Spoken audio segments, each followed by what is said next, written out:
Good evening, everyone. I'm the storyteller, and I'm here to help you fall asleep. So, before we get started, be sure to subscribe to the channel and like the video. I'd love to know where you're from and what time you're watching this, so leave it in the comments. When you're ready, get comfortable and relax. It was a day when a fine, persistent drizzle was falling. The water droplets caressed the airplane window with a deceptive, almost mesmerizing softness. I looked out the window, watching the dense vegetation of the Amazon rainforest spread infinitely below us. I never imagined that what seemed like a routine flight would turn into a desperate struggle for survival. The steady hum of the plane's engines was a comforting sound, but suddenly, a violent jolt interrupted my tranquility. The aircraft began to shake uncontrollably. The passengers around me were clinging to their seats, panic on their faces. I felt my heart racing, a primal fear gripping me. The fall was swift and chaotic. The plane spiraled downward, and I could see the jungle approaching at breakneck speed. The roar of engines failing and the screech of metal twisting filled my ears. I closed my eyes, waiting for the inevitable impact. A deafening noise, the crackle of trees breaking, and then darkness. I don't know how long it took before I regained consciousness. When I opened my eyes, the first thing I felt was pain. Every part of my body ached, a sharp, constant pain that reminded me I was alive. The drizzle was still falling, now soaking my clothes and mixing with the blood running down my forehead. I looked around and saw the wreckage of the plane strewn across the jungle. The chaos and destruction was overwhelming. My first instinct was to move, but the pain stopped me. Slowly, I began to assess my situation. I didn't seem to have any broken bones, only cuts and bruises. With great effort, I managed to stand up. The jungle that I had once seen from the safety of the plane now enveloped me with its vastness and impenetrable greenery. I knew I had to stay away from the wreckage. There could be explosions, or the spilled fuel could catch fire. I began to walk, each step an agony, but the need to survive drove me on. The jungle was dense, tall trees and thick vines hindered my progress. Every sound, every movement in the vegetation put me on high alert. As I advanced, I began to look for signs of other survivors, but the jungle guarded its secrets jealously. There was no sign of human life, only the constant murmur of nature. The water, now stronger, made my progress even more difficult. My clothes were soaked, and the cold was beginning to seep into my bones. The first day was a constant struggle to find drinking water and shelter. I found a small stream, and after making sure the water was not contaminated, drank greedily. The thirst was overwhelming, and the fresh, clean water was a relief. But I needed to find a place to spend the night, a shelter that would protect me from the elements and predators. Night fell quickly, and with it, total darkness. The jungle became an even more intimidating place. The sounds of nocturnal animals echoed around me, each rustle and rustle putting me on alert. I found a small clearing and, using large branches and leaves, built a makeshift shelter of sorts. It wasn't much, but it provided me with a sense of security. Sleep was elusive. Every time I closed my eyes, memories of the accident came flooding back. The fall, the impact, the screams of the passengers. Each memory was a stab of terror. Exhaustion took over, and I sank into a restless sleep. The following days were a mixture of struggle and adaptation. I learned to recognize edible plants and avoid dangerous ones. Insects were a constant nuisance, but I soon discovered that I could use mud to protect myself from bites. Loneliness was a silent enemy. With no one to talk to, my thoughts became dark. I remembered my life before the accident, the people I had left behind. Despair tried to take over, but I knew I had to stay strong. The jungle was unforgiving of weakness. One day, while exploring for food, I heard a different sound. It was the sound of a river. Excitement coursed through me. A river meant fresh water and potentially a route out of the jungle. I followed the sound, making my way through the dense vegetation until I came to the bank of a wide, flowing river. The river was both a hope and a danger. I could follow its course and hope to find a village or some kind of civilization, but I could also face treacherous rapids and predators. I decided to build a raft out of logs and branches, a job that took several days of arduous effort. With the raft ready, I entered the river. The current was strong, but the raft held firm. I let the river carry me, trusting that it would lead me to salvation. The days on the river were a test of endurance. The waves threatened to capsize the raft at any moment. My strength was beginning to fail. Hunger and exhaustion were mounting, and each day was a struggle to stay afloat. But hope was still alive. One day, as I was sailing down the river, I saw a group of people on the shore. Excitement and relief filled me. I waved my arms and shouted at the top of my lungs, begging to be seen. The people on the shore responded to my calls and quickly helped me out of the water. I was weak and malnourished, but I was alive. They took me to their village, where I received care and food. Gradually, I regained my strength and health. My story of survival in the jungle became a local legend, a testament to the incredible capacity of human beings to resist and overcome adversity. Returning to civilization was an overwhelming experience. I appreciated every little luxury, every comfort that I previously took for granted. The jungle experience had changed me profoundly. I had faced terror and suspense in its purest form, and survived to tell the tale. Every time I looked at the horizon and saw a storm approaching, I remembered that day when my life changed forever.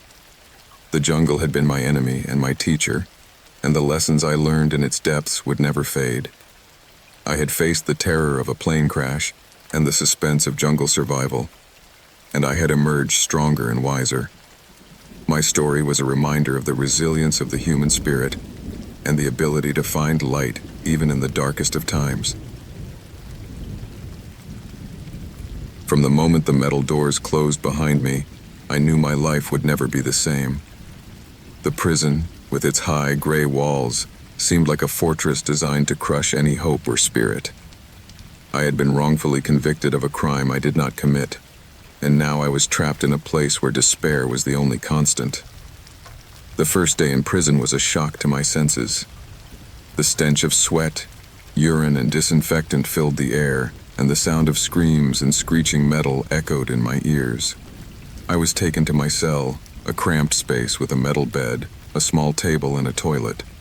The walls were covered with graffiti and messages of despair from those who had been there before me. The daily routine in the prison was relentless. Wake up at dawn, prisoner count, bland breakfast, hard labor, and the endless cycle of surveillance and control. The guards were relentless, always looking for any excuse to exercise their authority with brutality.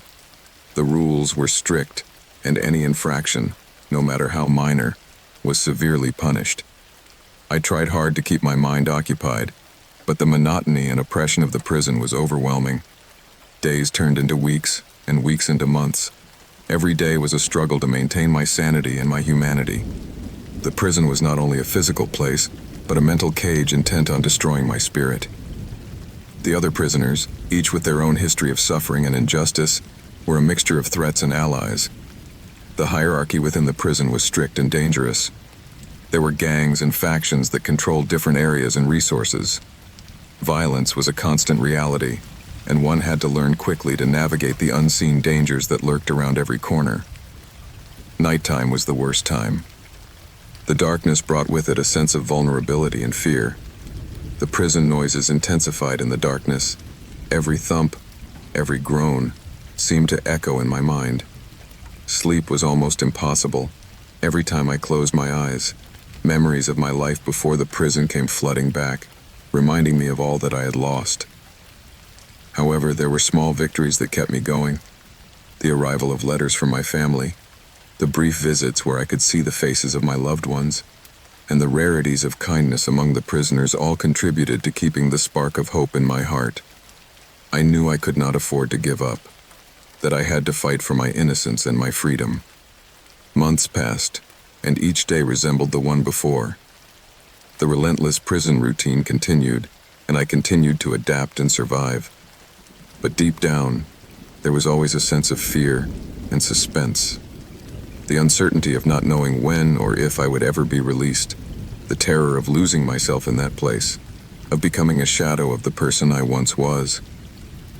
I began to keep a journal, an attempt to keep my mind active and to preserve my identity. I wrote about my days in prison, my thoughts and feelings, my memories of a life outside those walls. Words became my refuge, a temporary escape from the oppressive reality around me. One day, while working in the prison workshop, I heard rumors of a riot. The tension in the air was palpable, and the prisoners were whispering among themselves, planning and plotting. I knew that a riot could mean chaos and danger, but I also saw it as an opportunity, a chance to escape, to regain my freedom. The day of the riot arrived and the prison erupted in violence. Prisoners clashed with guards and chaos reigned. I used the confusion to move around the prison, looking for a way out. The corridors were a battlefield, but I managed to dodge the clashes and advance towards freedom. I felt a mixture of fear and hope, knowing that every second counted. I found a breach in the prison walls. It was narrow and barely visible, but it represented my only chance. With all my effort, I managed to pass through it and come out on the other side. The feeling of fresh air on my face and the view of the open sky were overwhelming. I started running, getting as far away from that nightmarish place as fast as I could. The escape was not easy. The prison was surrounded by forests and rugged terrain, and I had no supplies or clear plan. But the determination to escape and survive drove me on. The next few days were a mix of hiding and moving forward, avoiding patrols and using all my wits to stay hidden. After what seemed like an eternity, I found help. A group of kind people offered me shelter and food. Slowly, I regained my strength and mental clarity.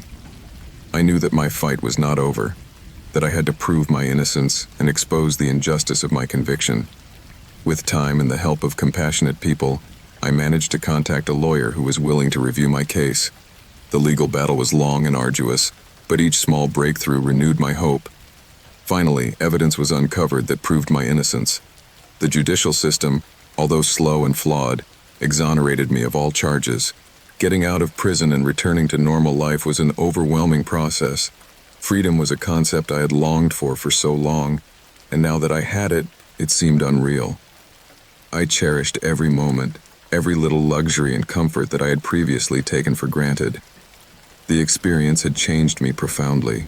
I had faced terror and suspense in its purest form, and survived to tell the tale. The unjust prison had tried to destroy me, but I had emerged stronger and wiser.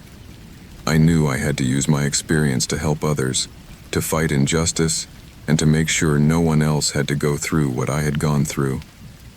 Every day was an opportunity to build a new life, a life full of meaning. Life in an unjust prison had been a test of endurance and spirit, a journey through fear and despair. But I had survived and was now determined to fight for a more just and compassionate world. My story was a reminder of the resilience of the human spirit and the ability to find the light even in the darkest of times. It was a dark and cold day, the kind of day that seemed to portend bad news. Dense gray clouds covered the sky, and the biting wind blew fallen leaves across the deserted streets. I remember feeling a chill that had nothing to do with the weather when I heard the doctor's words. There was something terribly wrong with my body, and no one knew what it was. The news hit me like a punch in the stomach. My mind filled with questions and fears, but the only thing clear was that something inside me was going wrong. I walked out of the office with a blank stare, feeling the world around me crumbling. Life as I knew it had stopped, and I was now in a struggle against an invisible and unknown enemy. The first few days after the diagnosis were a whirlwind of tests and examinations. Doctors were trying to discover the nature of my illness, but each result only added to my confusion. My body was weakening rapidly, and the symptoms multiplied. Fever, extreme fatigue, excruciating pain. Every day was a battle to stay on my feet, to not succumb to fear and despair. As the dark, cold days came and went, my situation worsened. The doctors still had no answers, and my condition grew more serious. I felt like a guinea pig, subjected to experimental treatments that only seemed to aggravate my symptoms. The uncertainty was the worst of it, not knowing what I was fighting or if I would ever find a cure. The disease was not only affecting my body, it was also attacking my mind. The constant weakness and unrelenting pain eroded my will. I saw myself as a shadow of the person I had been, trapped in an endless cycle of suffering. The days became an indistinct fog of tests, consultations, and sleepless nights. I began researching on my own, trying to find some clue, some connection that the doctors might have missed. I spent hours on the internet, reading articles and medical studies, searching for cases similar to mine. The amount of information was overwhelming, and many times I ended up more confused than before. But I couldn't give up. I needed to find some hope, some ray of light in the midst of the darkness.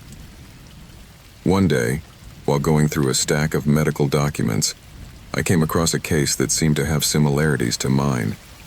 A man in a distant country had been diagnosed with a rare disease, and his symptoms largely matched mine. Although the article was old and did not offer a cure, it gave me a clue, a direction to follow. I shared the information with my doctors, and although they were skeptical, they agreed to investigate further. They began to run specific tests based on the case I had found, and little by little, some answers began to appear. It wasn't the complete solution, but it was a breakthrough. I felt a spark of hope, a possibility that all was not lost. The research was progressing, but my body continued to deteriorate. Every day was a struggle to stay alive, to hold on to that little bit of hope I had found. The symptoms were intensifying, and there were days when the pain was so intense I could barely move. But each small breakthrough in the diagnosis gave me strength to keep going.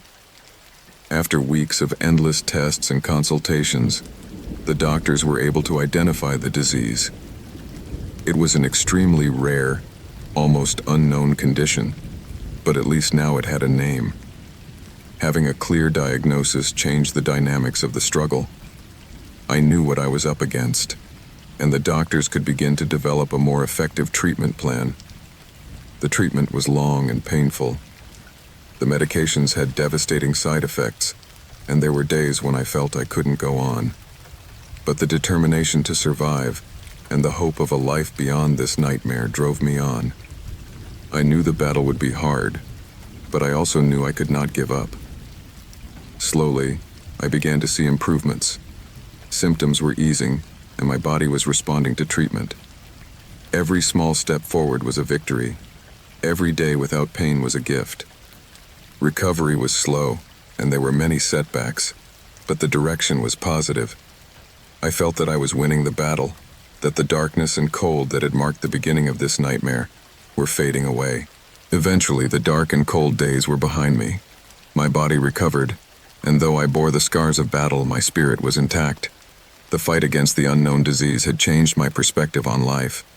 I cherished every little moment, every day of health and wellness, as a priceless treasure. I had faced the mystery and terror of an unknown disease, and had emerged stronger and wiser. My story was a testament to the resilience of the human spirit and the ability to find the light even in the darkest of times. I knew I had to share my experience, help others who might face similar challenges, and strive for a future where no one would have to go through what I had gone through. So every day, I reminded myself how far I had come and how important it was not to take anything for granted. I had survived a test of endurance and will. The disease had tried to destroy me, but I had emerged victorious, and that was a victory that no one could take away from me. The rain was falling with a persistence that began to seem mocking to me, as if the sky itself was rejoicing in my misfortune. I was walking along streets I didn't recognize, surrounded by buildings that seemed to be leaning towards me, threatening to crush me under their weight. The air was heavy with humidity and something else, something intangible that clung to my skin like a second layer. I had no memory of how I had gotten there. My last clear memory was of being behind the wheel of my car, driving down a lonely road. When I woke up, I was here, in this unfamiliar city. with the diffused lights of rusty street lamps barely illuminating the cobblestone streets. My phone was dead, my watch stopped, and my wallet was empty. The initial sense of disorientation had given way to fear, a fear that grew the instant I realized there was no one else on the streets. The place was deserted, but not in the usual sense of the word. The city did not give the impression of being abandoned, but of having been deliberately left behind, as if something had forced its inhabitants to flee. I tried to get my bearings. I climbed a hill that allowed me to see the outline of the city. The streets stretched out like an endless maze, designed with a twisted intention that escaped my comprehension. There was no clear pattern, no landmark I could follow. In the background, a thick fog hung over the horizon, obscuring any hope of escape. I walked aimlessly, trying to ignore the growing sense of being watched. Every corner I turned, every street I passed, filled me with oppressive bewilderment. The buildings seemed to be alive, their empty windows following me like inert eyes. It was as if the city itself was conspiring to keep me trapped, to make me lose all notion of time and space. When I first saw a shadow move at the end of a street, I stopped dead in my tracks. I hadn't heard any sound of footsteps or the crunch of cobblestones under someone's weight, but there it was, a dark, motionless figure, seeming to stare at me from a distance. I stood still, my heart pounding in my throat, waiting for it to disappear, but it didn't.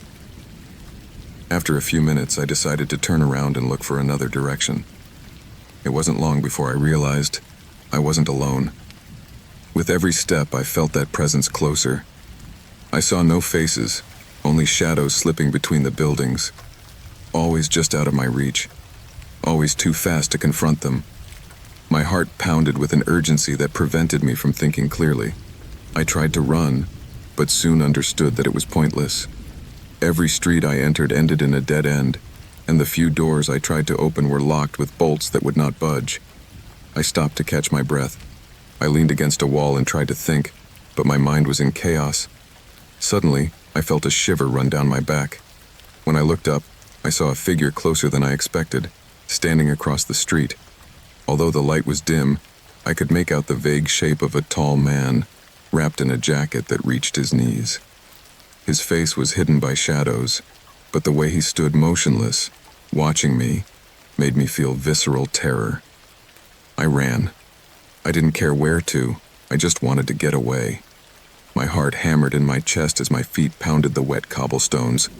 I could hear my breathing hitching, and, in my paranoia, I thought I heard footsteps following me. Every time I dared to look back, the shadows seemed to grow closer, multiplying as if the city was generating them. Turning a corner, I stumbled and fell to the ground. My hands and knees hit the cobblestones, and the pain was sharp, but adrenaline made me get up quickly. It was then that I saw a door ajar in one of the buildings. Without thinking, I stepped inside and closed it behind me. I stood silently, holding my breath as my eyes grew accustomed to the darkness. The inside was as oppressive as the outside. The room was filled with dust-covered furniture and cobwebs, as if no one had been there in decades. Yet there was a sense of recent activity, as if someone had been there moments before my arrival. I felt the floor sticky under my feet, and a metallic smell invaded my nostrils. The silence was absolute, broken only by the sound of my own breathing. I scanned the place in search of something, anything that could help me. I found a staircase leading down to the basement, and although everything inside me told me not to go down, I felt it was my only option. The darkness below was almost impenetrable, but my eyes began to make out shapes as I descended. There were stacked boxes, rusty tools, and what appeared to be dry stains on the floor that I preferred not to analyze too closely. It was then that I heard the sound. At first, I thought it was my imagination, but it soon became clearer. Footsteps, slow and deliberate, coming from the floor above. My chest tightened, and panic swept over me. I hid behind some boxes, trying to control my breathing as the footsteps descended the staircase. I couldn't see who or what was coming, but the sound was enough to freeze me in place.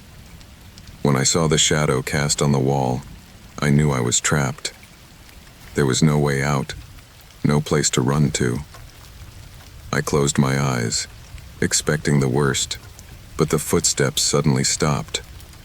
The silence was deafening. I remained motionless for what seemed like hours, until I mustered enough courage to open my eyes. The shadow had disappeared. I took the opportunity to get out of the basement and out of the building. Outside, the rain had stopped, but the fog was thicker than ever. I walked for what seemed like hours, each step heavier than the last.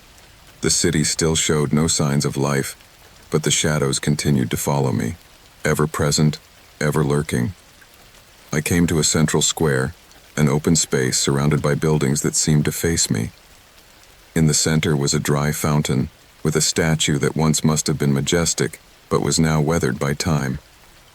I sat on the edge of the fountain, exhausted and hopeless. I looked out into the mist and wondered if I would ever find a way out. As I stood there, staring blankly, I sensed a change in the atmosphere. The shadows were beginning to draw closer, slowly, as if the moment they had been waiting for had arrived. My mind was foggy, unable to think clearly. I had no energy to run or to fight. All I could do was wait, facing the inevitable. The silence became absolute. I closed my eyes, waiting for the outcome. When I opened them again, the square had disappeared. I was back in my car, on the lonely road. The clock showed the same time as when it had all started. The engine was running, and the rain was pounding the windshield with an eerie monotony. I accelerated without looking back. I could not explain what had happened, but one thing was certain. I would not return to that city.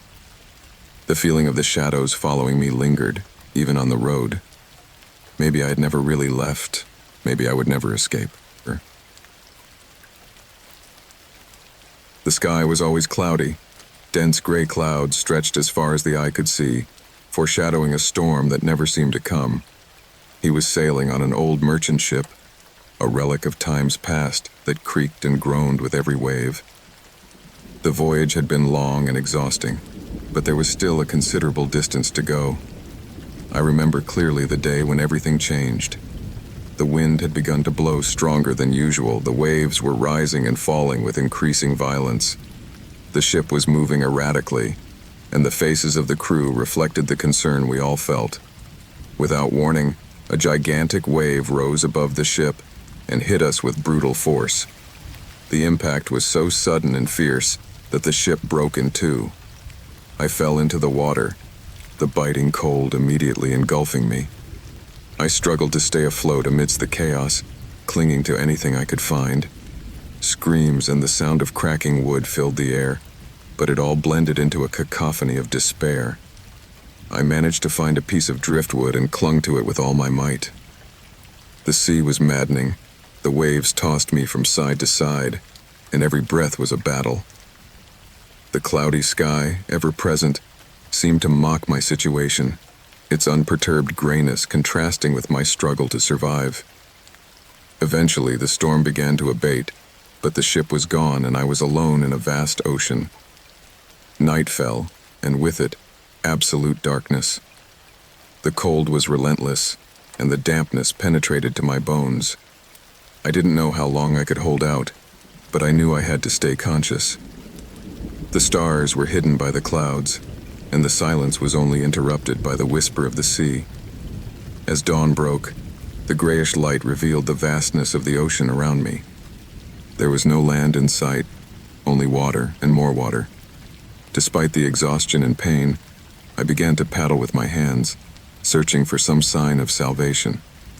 Each passing hour felt like an eternity, and the loneliness began to affect my mind.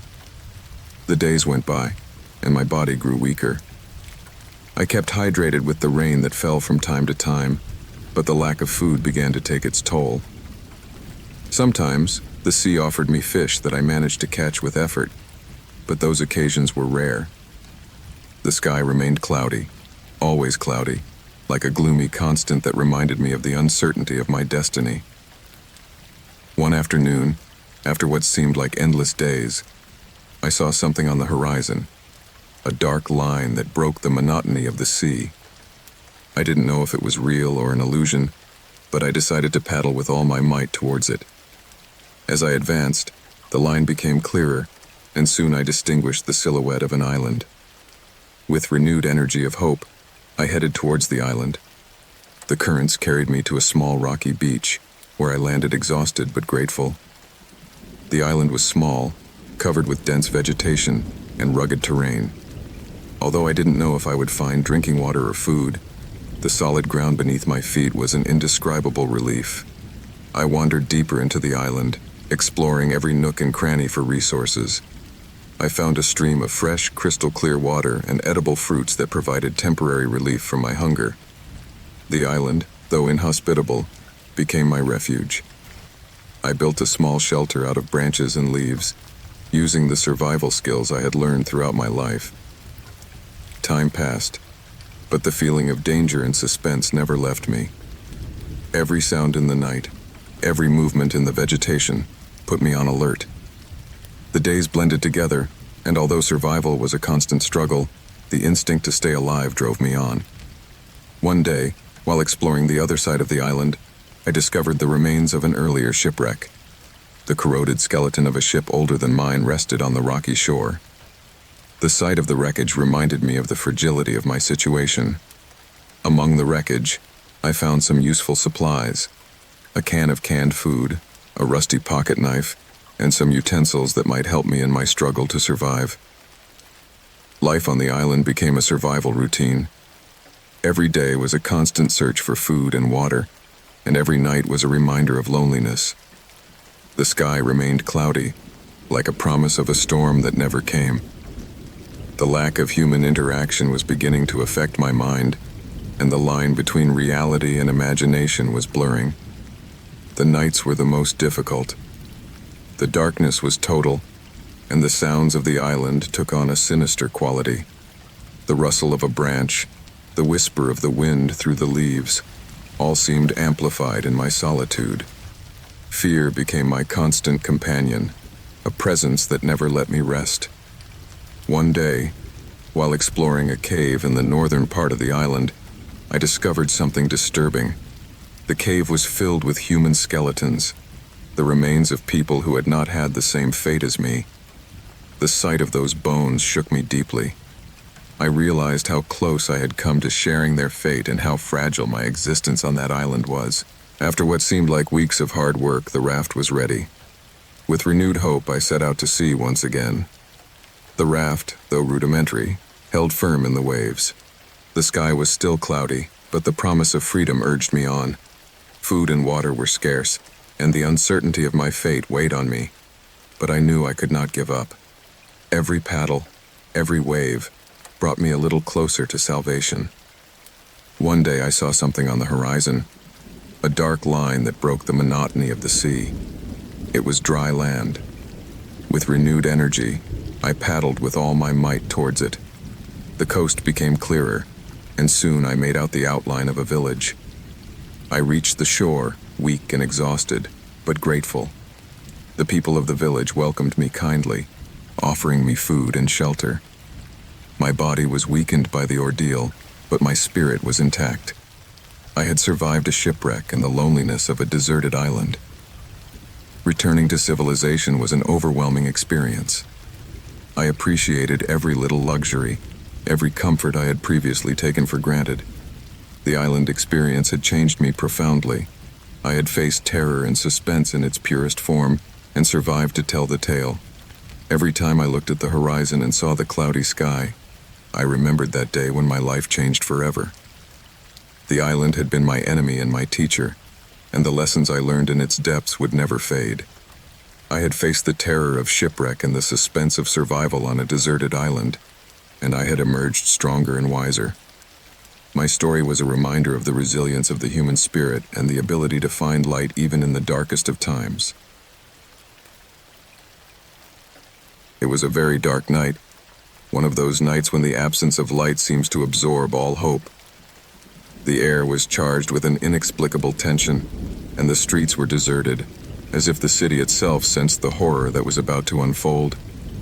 I was at a social event, a place that should have been a haven of joy and camaraderie, but would soon become a nightmare scenario. The place was packed with people, all enjoying the music and the company. The atmosphere was vibrant, but there was an underlying sense of unease that I couldn't ignore. Perhaps it was an intuition, a premonition of what was to come. As I moved through the crowd, I noticed the lights flickering occasionally, plunging the place into brief moments of darkness. Suddenly, the sound of gunshots shattered the tranquility of the night. Panic gripped the crowd and chaos erupted. People screamed and ran in all directions, trying to find a way out. The sound of gunshots echoed in my ears and pure fear gripped me. I knew I had to find a safe place, but the panic and confusion made it difficult to think clearly. I crouched behind a table, trying to make myself as small as possible. The sound of gunfire continued, and I could hear the screams of pain and terror all around me. The darkness of the night blended with the darkness of the situation, creating a sense of hopelessness. Each passing second felt like an eternity, and the fear of being discovered and becoming another victim was overwhelming. The shooting seemed endless, and each shot echoed like a hammer in my mind. I knew I couldn't stay there forever, that I had to find a way to escape. I looked around, searching for an exit route, but the chaos and darkness made it difficult to see clearly. I decided to move slowly, keeping low and using whatever cover I could find. As I moved forward, I saw other people hiding, their faces reflecting the same fear and desperation I felt. The feeling of vulnerability was overwhelming, and every step I took was a fight against the instinct to stay still and wait for it all to be over. I knew the only way to survive was to move forward, find a way out and away from danger. I found a side door that seemed to offer an escape route. With my heart pounding, I approached the door and opened it slowly, hoping not to make a sound. The darkness outside was almost total, but the feeling of being out in the open gave me a spark of hope. I stepped out into the alley, trying to stay in the shadows and move as quickly as possible. The sound of gunfire was still echoing in the distance, but I knew I had to keep going. I ran down the alley, my mind focused on finding a safe place. The city, normally full of life, now looked like a bleak desert, with the shadows of night hiding any possible threat. After what seemed like hours of running and hiding, I found a small shelter in an abandoned building. I slipped through a broken window and hid in a dark corner, trying to catch my breath and calm my mind. The silence of the building was eerie, but at least it was far from the chaos of the shooting. I spent the night in that shelter, my mind reliving the horrors of the night over and over again. Every sound, every shadow, put me on high alert. I knew I wasn't completely safe, but exhaustion overcame me and I drifted into a restless sleep. As dawn broke, the city was beginning to awaken from the nightmare of the night before. I cautiously emerged from my shelter, my senses still alert. Daylight revealed the magnitude of the horror that had occurred. The streets were filled with emergency vehicles, and the sound of sirens filled the air. The reality of what had happened was beginning to settle in my mind. I headed to the nearest police station to report what I had seen and experienced. The feeling of having survived a mass shooting was overwhelming, and emotions were mixed inside me. I had faced terror and suspense in its purest form, and had emerged alive, but the mental and emotional scars were deep. The investigation that followed revealed that the shooting had been a senseless act of violence, perpetrated by individuals seeking to sow chaos and fear. My testimony, and that of other survivors, was crucial in identifying and apprehending those responsible. The community came together in solidarity, trying to heal the wounds and rebuild a sense of security. Despite the traumatic experience, I found comfort in the fact that I had survived and helped bring justice to those responsible. The dark night I had faced became a symbol of my struggle and my victory over fear. With each passing day, I reminded myself of the importance of resilience and the ability to find the light even in the darkest of times. Life after the shooting was a process of healing and rebuilding. I cherished every little moment, every day of peace and quiet, as a priceless gift. The experience had changed me profoundly. I had faced terror and suspense in its purest form, and survived to tell the tale. I knew I had to use my experience to help others, to fight violence, and to make sure no one else had to go through what I had gone through. I had faced a very dark night and had emerged stronger and more determined to protect my life and the lives of others. The mass shooting experience had been a test of endurance and spirit, a journey through fear and despair, but I had survived. The dark night had tried to destroy me, but I had emerged victorious, and that was a victory that no one could take away from me. It was a very dark night. The stars were hidden behind a blanket of thick clouds, and the air seemed charged with a tension that only now, remembering, I can identify as foreboding. I was in my apartment, on the 8th floor of an old building, working on a project I'd been putting off for weeks. The desk lamp cast a circle of yellowish light on my papers, creating an oasis of clarity amidst the gloom. It all started with a slight tremor. At first, I attributed it to a heavy truck passing down the street, but the shaking quickly intensified. The walls began to creak, and the floor beneath my feet shifted eerily. A rumbling noise, like a subway roar, filled the air. At that moment, I knew I was in the middle of an earthquake. Panic seized me. I tried to get up, but the floor seemed to move like a wave under my feet. Furniture slid and fell, and the sound of glass breaking and objects hitting the floor was deafening. I clung to a column, trying to stay on my feet as the entire building shook violently. The shaking continued, getting louder and louder. I could hear the screams and wails of my neighbors, the sound of the structures giving way. Pure fear came over me, a feeling of absolute helplessness. I knew I had to get out of the building, but every attempt to move was thwarted by the violence of the earthquake. The shaking began to subside, leaving behind an eerie silence and white dust floating in the air. I took advantage of the moment of relative calm to move toward the door. My apartment was in ruins, furniture overturned, walls cracked, and debris everywhere. I made my way through the wreckage, trying not to think about what I might find later. The hallway was full of dust and debris. Some neighbors were peeking out their doors, their faces pale and full of terror. We started down the stairs, the fear that another tremor could strike at any moment driving us. Every creak and every movement of the building made us shudder. When we reached the lobby, the true extent of the devastation became apparent. The main entrance was blocked by debris, and there was no electricity. The darkness was almost total, broken only by the emergency lights flashing intermittently. We decided to look for another way out, knowing that our survival depended on our speed. We found a back door leading to an alley. As we exited, the sight was apocalyptic. Collapsed buildings, overturned cars, and streets full of debris. The very dark night and the rain that had begun to fall added a sense of desolation to the scene. The smell of dust, smoke, and something else indescribable filled the air. The fear of more tremors to follow made me look for a safe place. I headed for a nearby park, an open space where I hoped to find temporary shelter. Upon arrival, I saw other survivors gathered, some injured, all in shock. We huddled together, seeking solace in each other's company as we tried to come to terms with what had happened. The night passed slowly. The rain continued to fall, mixing with the dust and creating a sticky mud. There was little we could do but wait, watching for any sign of further tremors. The sense of vulnerability was overwhelming. However, the presence of other people, all united by the tragedy, provided a small measure of relief.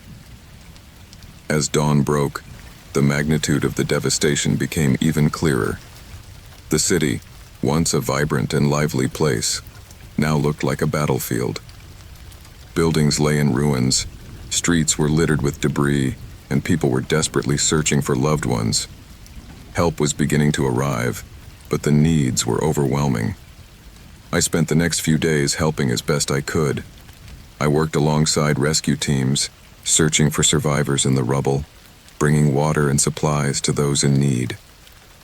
The horror of finding lifeless bodies was mixed with the hope of saving lives, and every small act of help felt like a victory in the midst of the chaos. The nights were still difficult. Fear of aftershocks, lack of safe shelter, and uncertainty about the future made sleep elusive. Every creak, every movement in the darkness made me wake up startled, remembering the night of the earthquake. Life in the city was slowly beginning to take shape again, albeit in a different way. Survivors were working together to rebuild what we had lost. The community came together in a way I had never seen before, and every day was a step toward recovery. My apartment was uninhabitable, so I found temporary shelter with friends who had been luckier. The solidarity and generosity of the people around me gave me the strength to keep going. I knew that rebuilding would be a long and painful process, but the determination to rebuild our lives was strong. As the weeks and months passed, the city slowly rose from its own ashes. International aid arrived, and with it resources and experts to assist in the recovery. Buildings began to be rebuilt, streets cleared, and life, though scarred by tragedy, began to resume its course. The earthquake experience left me with deep scars, both physical and emotional. I had survived a test of endurance and will, facing the mystery and terror of an implacable force of nature. But I had also found a new appreciation for life, a sense of gratitude for every little moment, and a determination to live fully. Every time I heard the sound of thunder or felt a slight vibration, my mind went back to that very dark night. But instead of being a source of fear, it became a reminder of my own strength and resilience. I had faced terror in its purest form and survived to tell the tale. I knew I had to use my experience to help others, to share my story, and to make sure we were better prepared for the future. I worked with local and community organizations, promoting the importance of disaster preparedness and resilience. Every day was an opportunity to rebuild not only buildings, but lives and hopes. Life after the earthquake was never the same, but I had found a new perspective. The very dark night I had faced became a symbol of my struggle and my victory over fear. The city, scarred by tragedy, also rose stronger and more united, demonstrating the incredible ability of human beings to adapt and overcome even the most difficult trials. I had survived a devastating earthquake, an experience that had tested my spirit and my endurance. It was a night of steady rain, that kind of fine rain that pours through every crack and soaks to the bone. The darkness was almost total, except for the occasional flashes of explosions in the distance that fleetingly illuminated the desolate landscape. I was in the middle of a war zone, a conflict that had turned what was once a bustling city into a grim and treacherous battlefield. The sound of combat never ceased. The dull thud of gunfire, the bursting of bombs, and the screams of the wounded and dying blended into a symphony of terror that echoed in my mind. I was hiding in what was left of a building, a ruined structure that barely offered protection from the violence unleashed around me. I had come to this city a few months earlier, hoping to help in any way I could. But I soon realized that war made no distinctions. No matter who you were or what your intentions were, death and destruction found you anyway. The front lines were constantly shifting, and any sense of security was fleeting. That night, I was alone in my hideout. I had lost contact with my group days before during a surprise attack, and since then I had been trying to survive on my own. Loneliness and fear were constant companions, and every noise in the dark made my heart race. Hunger and exhaustion were my most immediate enemies. I hadn't eaten in days, and my body was beginning to show the signs of wear and tear. I knew I needed to find food and water, but every attempt to leave my shelter was a huge risk. Snipers and enemy patrols prowled the streets, and any reckless move could be my last. I decided I could not stay hidden forever. The danger of starving or dying of thirst was as real as the danger of being shot down by a bullet. I waited for the sounds of combat to recede a bit before moving. Stealthily, I slipped through the opening in the destroyed wall and into the darkness of the night. Every step was a challenge, every shadow a possible enemy. The city, in the steady rain, looked like a ghostly place, with the ruins of buildings emerging like specters in the gloom. I moved from one hiding place to another, keeping in the shadows and avoiding open areas. My target was a warehouse I had seen before the attack, hoping that there were still supplies left. The walk to the warehouse was tense and exhausting. The constant threat of discovery kept my senses on high alert, and the rugged terrain made it difficult to advance. Then, I reached the building, a structure that miraculously was still standing. The back door was ajar, an invitation I accepted with caution. The interior of the warehouse was dark and cluttered.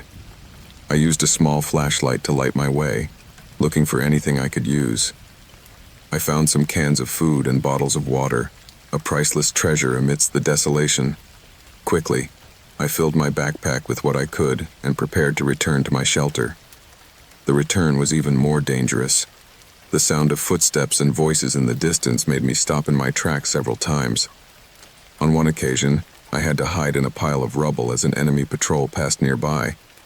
The tension was almost unbearable, but I managed to return to my hiding place undetected.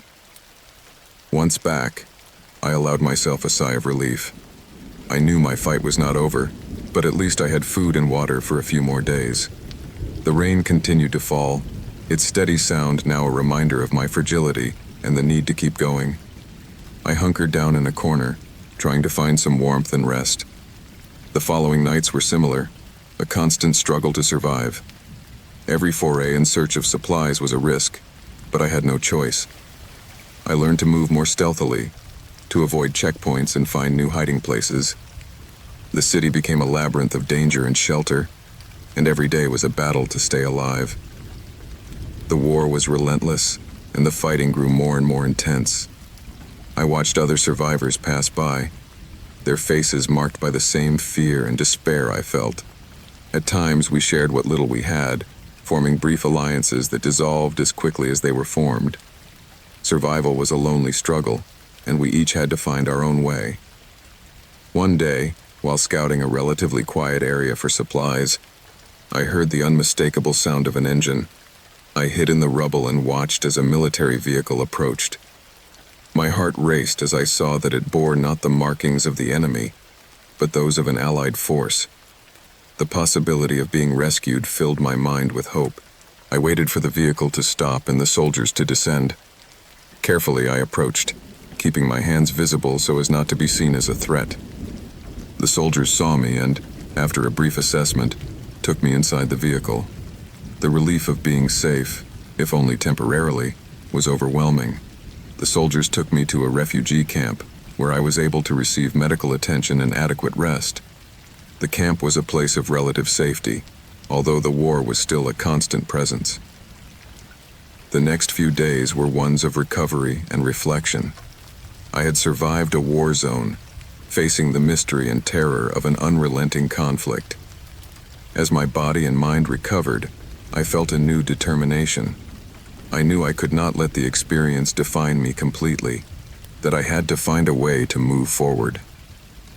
I began working with humanitarian organizations, helping others who had been through the same thing. Every small act of help felt like a victory over destruction and fear. The war zone experience left me with deep scars, both physical and emotional. But it also taught me the resilience of the human spirit and the importance of solidarity in times of crisis. With each passing day, I was grateful for the opportunity to move forward.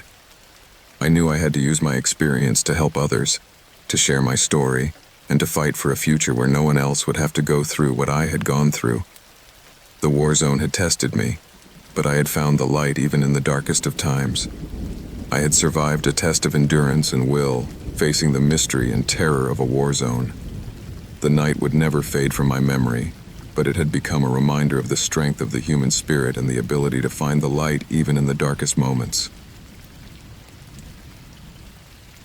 It was a cold, dark day, the kind of day when the biting wind and snow whipped furiously. The sky, covered by thick gray clouds, foreshadowed an impending storm. My footsteps sank into the deep snow as I trudged along the mountainous trail, each step a battle against relentless nature. I was alone, lost in the vastness of the mountain range, searching for a refuge that seemed forever out of reach. I remember feeling an eerie calm before the disaster. The wind suddenly stopped, and the silence that followed was overwhelming. It was at that moment that I heard the rumble, a piercing sound that made me look up. I saw a huge wall of snow break away from the slope and begin to slide toward me at an alarming speed. I had no time to react. The avalanche hit me with brutal force, enveloping me in a white blanket and dragging me down the slope.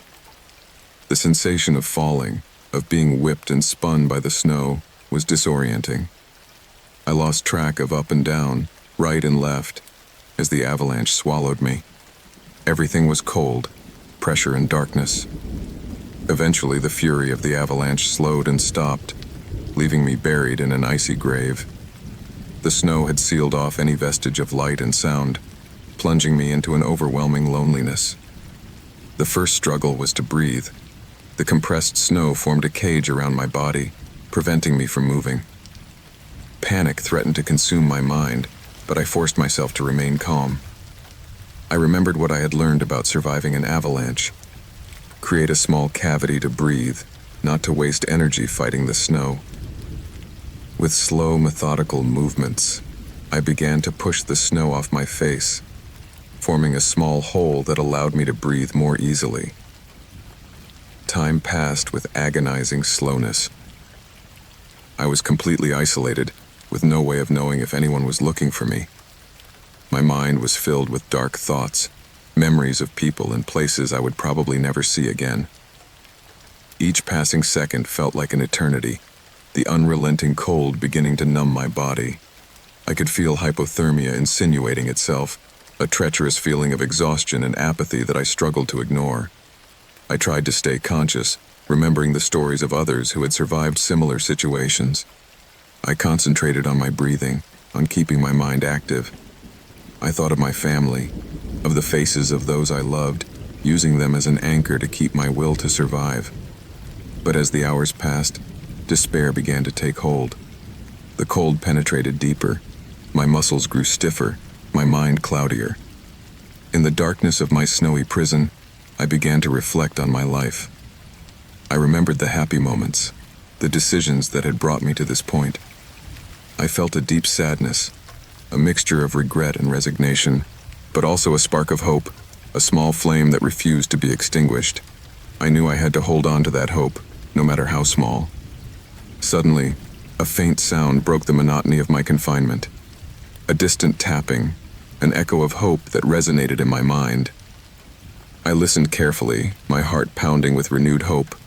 The sound became clearer, closer. It was a dog barking, followed by human voices. Rescuers. I could hear their efforts, the sound of shovels and tools breaking through the snow, getting closer and closer. The wait was torturous, but a faint light began to filter through the snow. The rescuers worked with precision and speed, clearing a path to me. The sensation of being released, of feeling the fresh air and daylight was overwhelming. They pulled me out of my white prison, covering me with blankets and administering first aid. Although weak and disoriented, I was alive. I was transferred to a nearby hospital, where I spent days recovering. The cold had left its mark on my body, but my spirit was intact. I reflected on the experience, the fragility of life, and the incredible capacity of human beings to endure even in the most adverse circumstances. I knew that the experience had changed me, that I would carry with me the scars and lessons learned during those moments of terror and loneliness. The mountain, always majestic and dangerous, had taught me the value of life and willpower. Every cold, dark day henceforth would carry with it a new meaning, a reminder of my struggle and my victory over relentless nature. I had faced the avalanche and survived, emerging from the shadows to find the light once again. As I lay in the hospital, memories of that day came back to my mind again and again. I couldn't stop thinking about how I had been on the brink of death, trapped under tons of snow, and how I had managed to survive. It was a surreal feeling, a mixture of gratitude and awe. One night, as I looked out the hospital window, I saw the same mountain range that had almost become my grave. The snow-capped peaks glistened in the moonlight, casting long, mysterious shadows. I felt a deep connection to those mountains, a mixture of respect and fear. I knew I had witnessed the indomitable force of nature and had survived to tell the tale. I decided that I had to do something meaningful with my life after that experience. I couldn't just go back to the daily routine as if nothing had happened. I had been given a second chance and I needed to make the most of it. I began to think about how I could use my experience to help others, to make a difference. As the days went by, my thoughts turned into actions. I started collaborating with rescue organizations and sharing my story with others.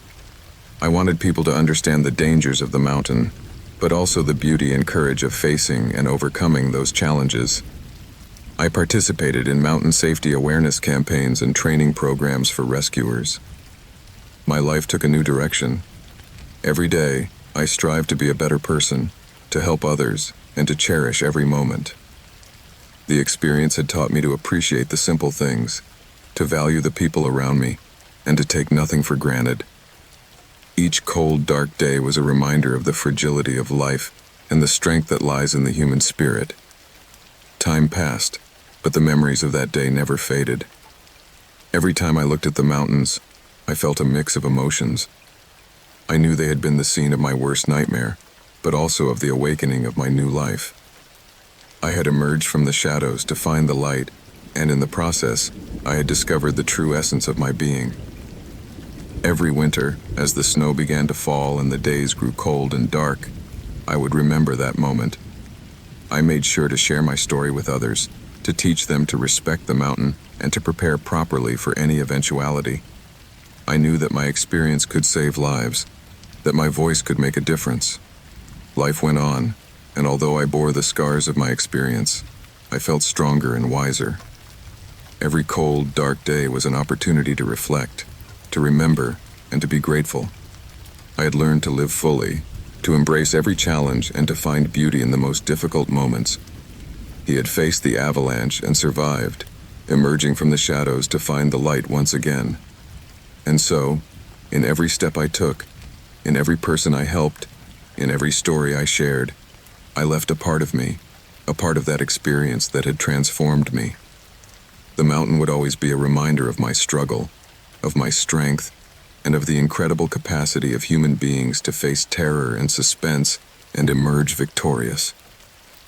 I had been trapped under an avalanche on a cold, dark day, but I had found my way back to the light, and that was the story that needed to be told. It was a night of steady drizzle, the kind of fine, persistent rain that wets to the bone and makes the asphalt glisten under the streetlights. I was driving home after a long day at work, the water droplets forming little rivulets on the windshield, distorting the lights of passing cars. The radio played a soft melody, a small distraction from the tiredness I felt. Traffic was light, and the streets seemed deserted due to the weather. My thoughts wandered, replaying the events of the day when suddenly a flash of blinding light appeared in my rearview mirror. I felt a loud bang on the back of my car. The vehicle lurched and I lost control. The steering wheel spun unresponsively, and the car began to skid off the road. It all happened in an instant, but it felt like an eternity. The car skidded off the asphalt, slamming into a metal barrier before rolling over several times. The sound of twisted metal and shattering glass filled my ears, mingling with my own scream of terror. The car came to a stop, lying upside down in a ditch. The pain was excruciating, and my vision became blurry as I tried to understand what had happened. I woke up in the hospital, my body full of bruises and deep cuts. The doctors told me it was a miracle that I had survived the accident. I felt a mixture of relief and confusion, trying to remember the details of the night. My mind kept returning to that flash of light and the impact. An image burned into my memory. The police came to question me about the accident, but I couldn't provide much information. It had all happened too fast. However, the idea that the accident was not a simple crash began to haunt my mind. There was something about the way the car had rammed me that didn't seem accidental. I decided to investigate on my own, unable to shake the feeling that someone had meant me harm. I began by reviewing traffic camera footage in the area where the accident occurred. After several days of requests and red tape, I gained access to the footage. What I saw left me cold. A dark car, with no visible license plate, approached quickly from behind before hitting my vehicle and speeding off without stopping. The maneuver was deliberate. Precise. There was no doubt that it was an attempt to run me off the road. With this new information, I went to the police again, but was met with skepticism and bureaucracy. I had insufficient evidence to identify the driver or to initiate a formal investigation. I decided not to stop there. My instinct told me that I had to move on, that there was more behind that accident. I went about reconstructing my last week before the accident, looking for clues, reviewing my interactions and trying to find some reason why someone would want to hurt me. I was working for a technology company, and although I had no known enemies, I had been involved in a confidential project. The feeling that I was being watched, that my life was in danger, grew stronger every day. One night, while going through my emails, I found one I had overlooked. It was from an anonymous contact suggesting that I review certain documents related to the project I was working on. The email was cryptic and vague, but something about it made me decide to follow that lead. I headed to the office, taking advantage of the quiet of the night so as not to arouse suspicion. In my office, I reviewed the documents indicated and discovered something alarming. There were financial irregularities and records implicating senior managers in illicit activities. The extent of the corruption was staggering, and I realized that I had stumbled onto something very dangerous. Someone wanted to make sure I didn't discover this information, and the accident had been their way of eliminating me. I knew I had to act fast. I decided to copy the documents and take them to a trusted person outside the company, someone who could help me expose the corruption without putting my life at risk. The tension was palpable as I made the copies, aware that every minute counted. As I left the office, I felt a heavy, oppressive atmosphere. I headed to the agreed place to meet my contact, but the feeling of being watched became even more intense. I looked around, expecting to see nothing out of the ordinary, but my intuition told me I was not alone. I arrived at the meeting point and handed the documents to my contact, quickly explaining what I had discovered. I felt a huge weight on my chest, but also a small spark of hope. I knew I had done the right thing, but the danger had not gone away. There were still people who wanted me dead, and who would do whatever it took to protect their secrets. I decided to change locations, keep a low profile, and wait for the authorities to act on the information I had provided. The wait was agonizing. Each day felt like an eternity, and the fear of being discovered or attacked again was constant. The authorities took action. Arrests were made, and corruption in the company was uncovered. The network of illicit activities was dismantled, and those responsible faced justice. The relief was indescribable, but I also knew that the experience had changed me forever. The car accident that had nearly ended my life turned out to be the catalyst for discovering a dark and dangerous truth. I had survived not only the accident, but also the constant threat of those who wanted to silence me. The night became a symbol of my struggle and resilience. Looking back, I am grateful for the opportunity to have been able to expose corruption and protect the integrity of my work. I had faced mystery, terror, and suspense in its purest form and emerged stronger. I knew I had to use my experience to help others, and to make sure that no one else had to go through what I had gone through. Every night, as I listened to the rain, I remembered that experience that had taught me to cherish every moment. The fight for truth and justice never ends, and I was determined to keep going, no matter what challenges came my way. The sound of the keyboard echoed in my mind even when I was not in front of the screen. It was a constant echo, a reminder of the trap I was trapped in. It all started with an email, one that at the time I considered harmless, a simple message with no subject line, with an attachment that I opened without thinking. It was my first mistake, the beginning of a macabre game from which I had no escape. The changes began little by little. My email account was filled with strange messages that I had not sent. My social networks showed posts I didn't remember writing, each one more disturbing than the last. I tried changing passwords, but to no avail. They were always one step ahead of me. Paranoia settled into my life. Every time I turned on my computer, I felt like someone was watching me through the screen. The security cameras in my house seemed to have a life of their own, spinning and focusing on angles I had never set up. Lights flickered erratically, and my phone vibrated with messages from unknown numbers. Each notification was a taunt, a way of reminding me that I no longer had control over my own life. One night, while reviewing my financial statements, I discovered that my bank account had been emptied. All my transactions showed movements to accounts I didn't recognize. I panicked. Not only had I lost my money, but I had lost access to any recourse to defend myself.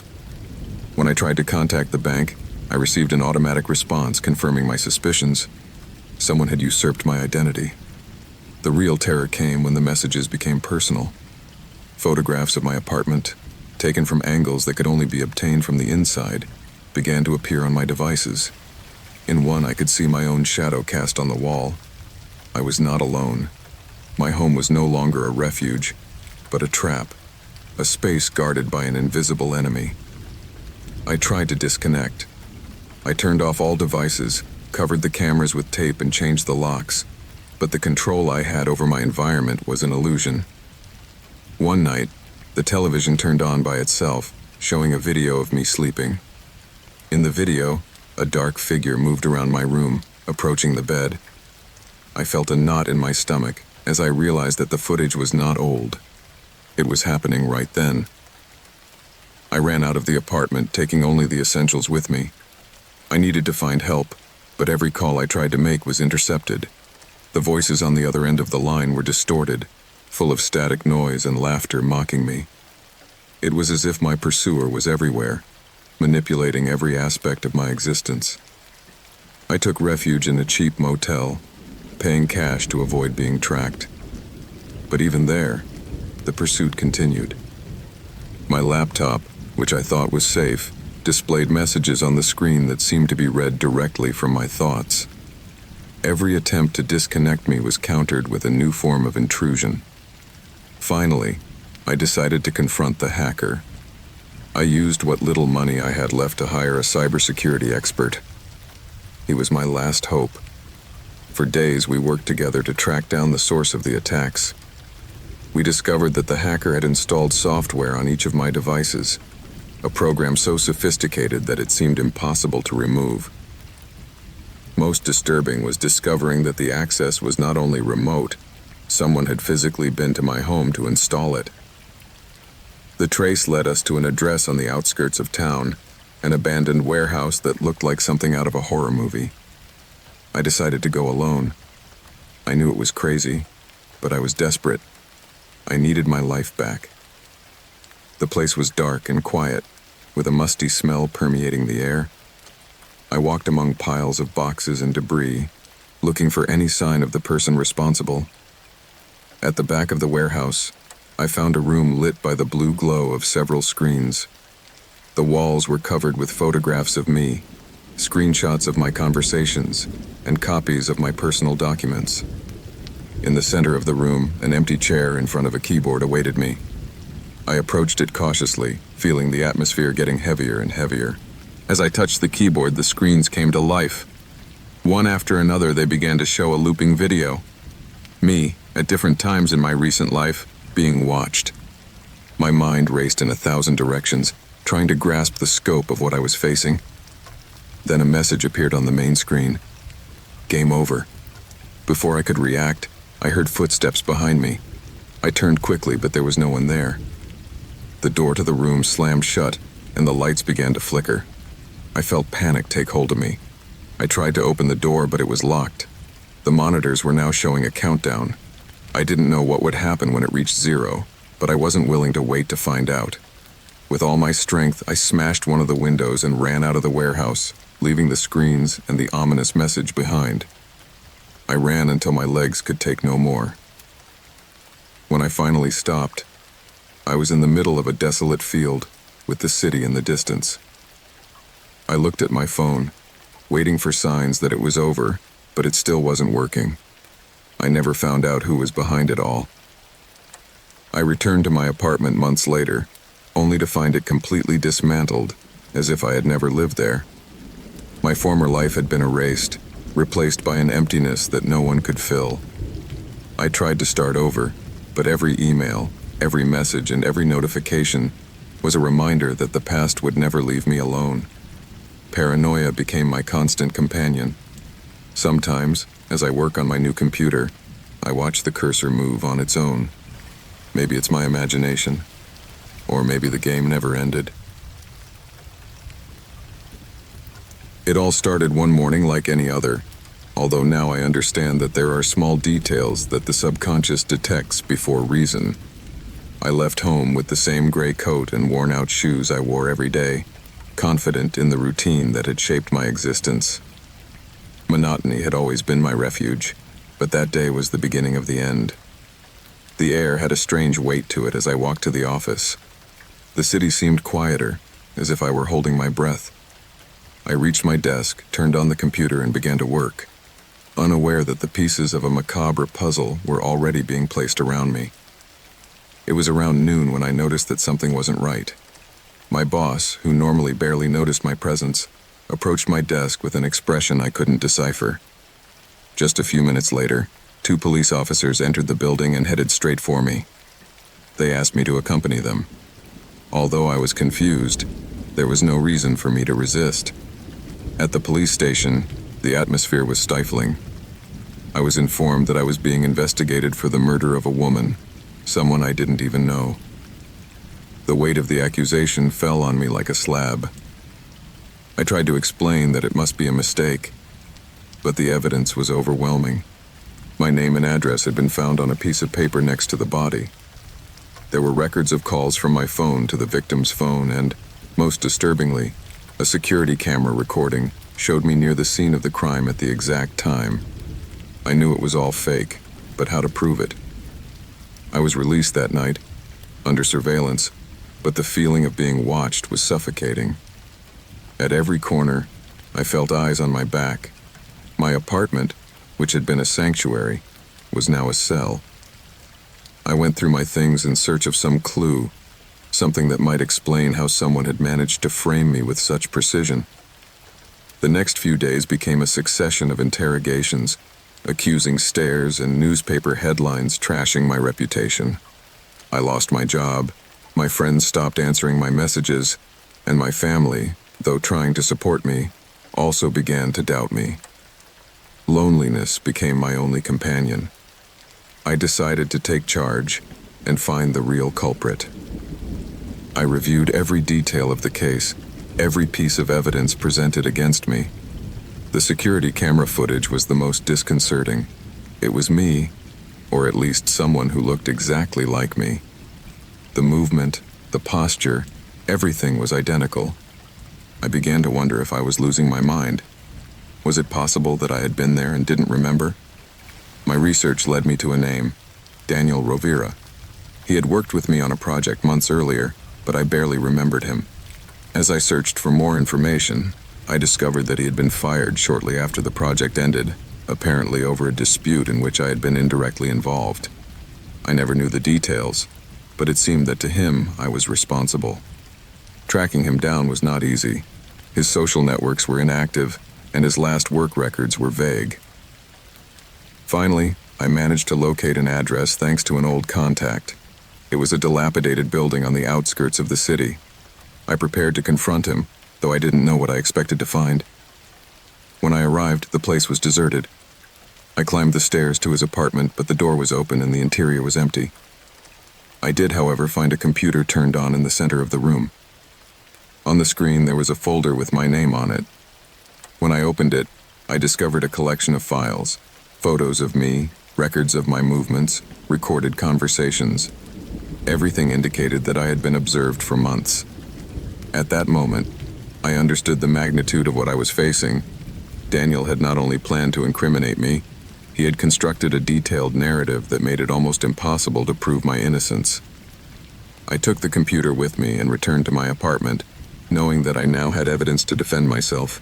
I spent sleepless nights going through every file.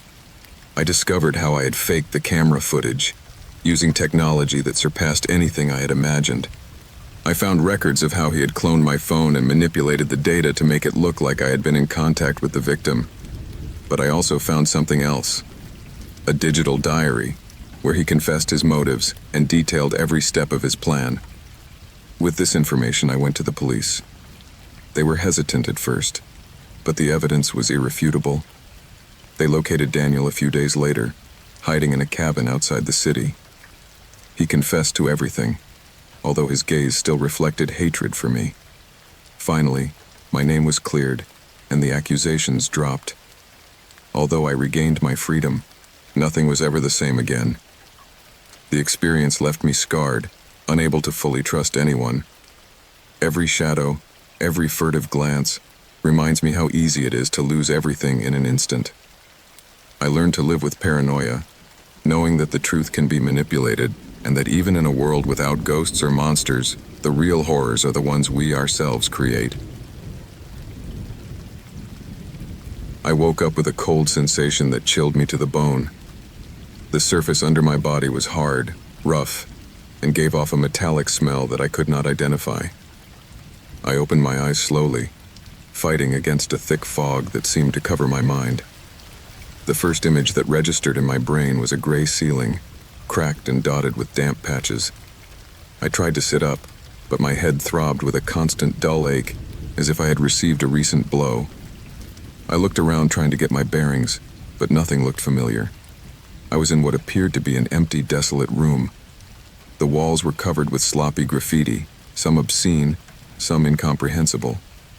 The floor was raw cement, strewn with debris and the remains of objects I couldn't identify. There was a single window at the far end of the room, boarded up with boards that let in just a trickle of light. The first thing I tried to do was to look in my pockets. My heart skipped a beat when I discovered that I had nothing with me. Not my phone, not my wallet, not even my keys. My clothes were dirty, as if they had rolled on the floor. As I sat up fully, a sudden dizziness forced me to lean against the nearest wall. I took several deep breaths until the feeling subsided. I walked toward the door to the room, a rusted metal structure that was ajar. I cautiously peeked my head out and saw a long, poorly lit hallway.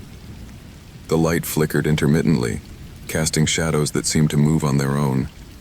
There were no obvious sounds, just the distant echo of what might be dripping water. Part of me wanted to stay in the room, but the sense of danger was so intense that I decided to move forward. The hallway extended much farther than I had anticipated. On either side were doors similar to the one I had just walked through, all locked. I tried to open some, but they were locked or sealed from the inside. The air was heavy and heavy with humidity. Every step I took echoed like an endless echo, and the sound of my own movements made me feel exposed. I came to a fork. To the left, the corridor continued in semi-darkness, while to the right there was a staircase descending. Something in my gut told me that going down was a bad idea, so I continued straight ahead. As I rounded a corner, I found a slightly open door from which a dim, warm light was emanating. I approached it slowly and carefully pushed the door open. The room was different from the previous ones. There was cluttered furniture, a table covered with papers, and a lighted monitor that projected static. On the table were photographs. As I examined them, my heart stopped for a moment.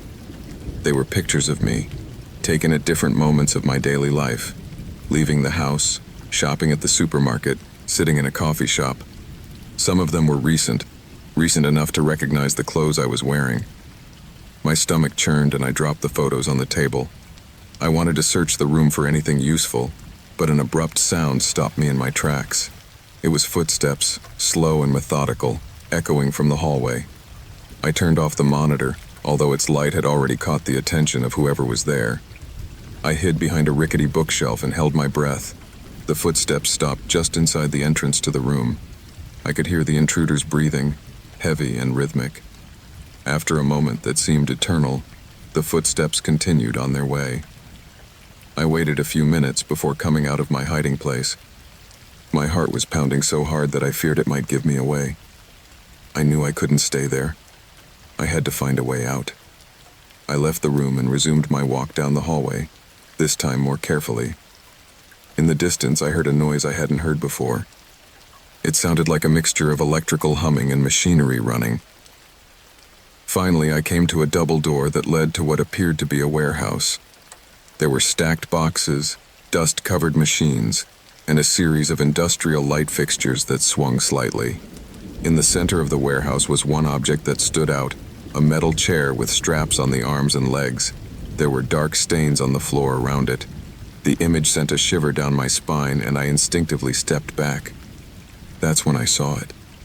A figure at the other end of the warehouse, motionless, watching me. I couldn't make out his features because of the gloom, but his mere presence filled me with terror. I tried to move carefully to one side, hiding behind a stack of boxes. When I looked again, the figure was gone. I ran toward a side door without looking back. My mind was in survival mode, ignoring the pain and fatigue. The door led me into another hallway, narrower and with a lower ceiling. I could feel the proximity of fresh air as if the exit was near, but I could also hear the footsteps again, faster this time. I turned a corner and tripped over something that made me fall to the floor.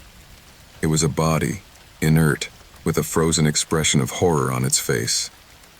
The sight paralyzed me, but the footsteps were rapidly approaching. I forced myself to get up and move on. I found a door with an emergency bar and pushed it with all my might. The night greeted me with a breath of cold air. I was in a dark alley, surrounded by abandoned buildings.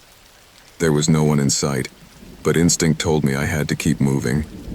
I ran until my legs could take no more and stopped at a corner to catch my breath. When I finally mustered the courage to look back, there was no sign of anyone following me. But I knew this wasn't over. I couldn't get the photos, the recordings, the body I had found out of my head. Someone had been watching me for a long time, planning something I couldn't figure out. I walked until I found a main road. A car stopped when it saw me, and I was taken to a nearby police station. My story was met with skepticism, but when the authorities went to the place I described, they found nothing. The warehouse was empty, and there was no trace of the photos, the machines, or the body. Since that day, I live with uncertainty. I can't help but look over my shoulder, searching for shadows that might not be there. The only thing I know for sure is that someone, somewhere, is still watching me. It all started with a small note I found on the windshield of my car. It was a sheet of paper folded in half, handwritten in black ink. The message was brief, but direct. "We know what you did." I stared at the paper, trying to decipher its meaning, but it had no context. I thought it was a mistake, perhaps intended for someone else, and threw it in the trash without much thought. 2 days later, a second note appeared, this time slipped under my apartment door. It read, "You can't hide it forever." Now my heart began to pound.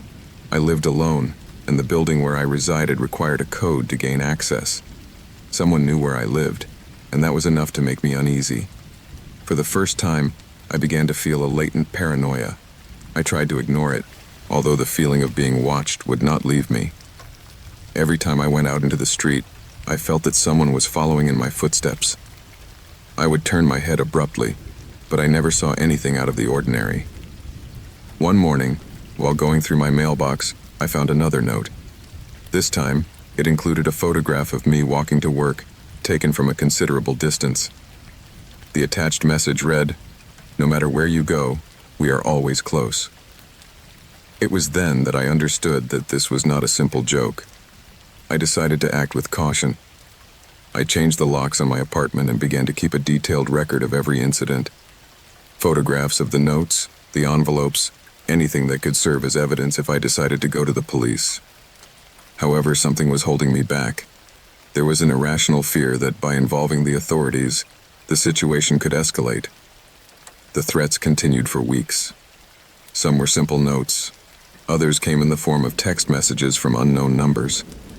One of them described in detail how I had spent my previous evening, including my visit to a cafe where I sat at a table by the window.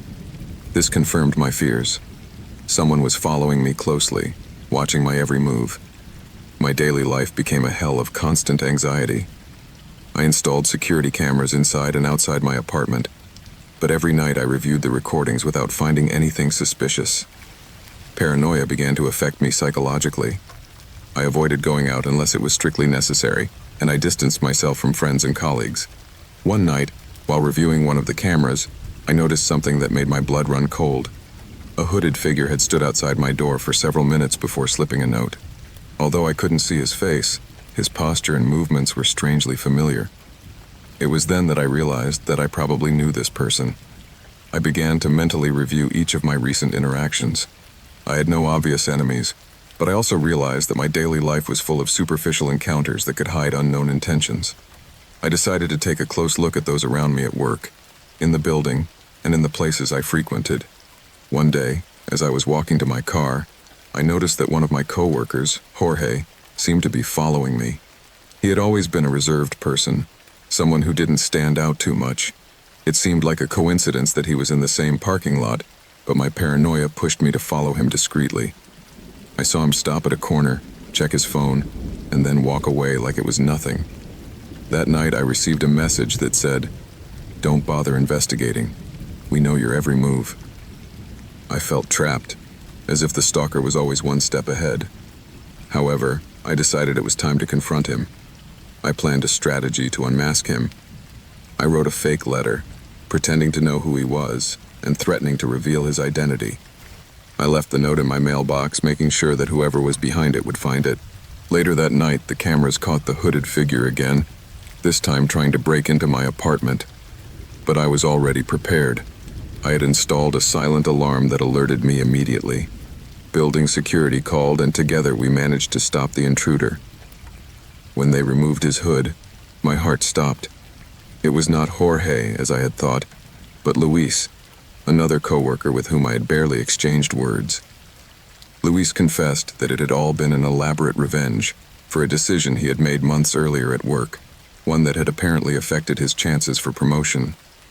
He had never considered it personally, but to him it had been an unforgivable grievance. Although Luis was arrested and the threats stopped, he was never the same.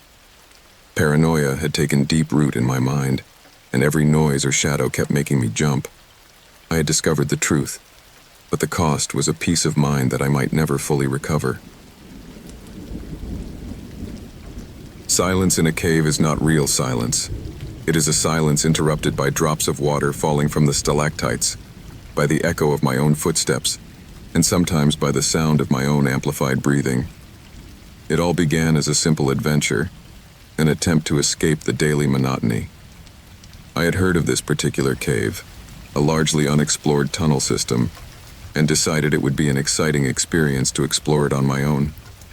At first, all went well. I had with me a powerful flashlight, a backpack with water, some food, and a rope in case I needed it. The air inside was cool, almost comforting, and the cave walls reflected the light from my flashlight with a faint glow. I marveled at the rock formations and subway rivers that seemed hidden from the outside world. But soon, the sense of wonder gave way to uncertainty. I wasn't sure how far I had progressed, and the path I had taken began to seem less familiar. I decided to turn back, but every turn and fork felt the same. I consulted my watch. It had been over an hour since I'd entered, but now I wasn't sure which direction the exit was in. I tried to stay calm. I remembered the recommendations I had read about cave exploration. Leave marks on the walls so as not to get lost. It was advice I had ignored at first, trusting my sense of direction.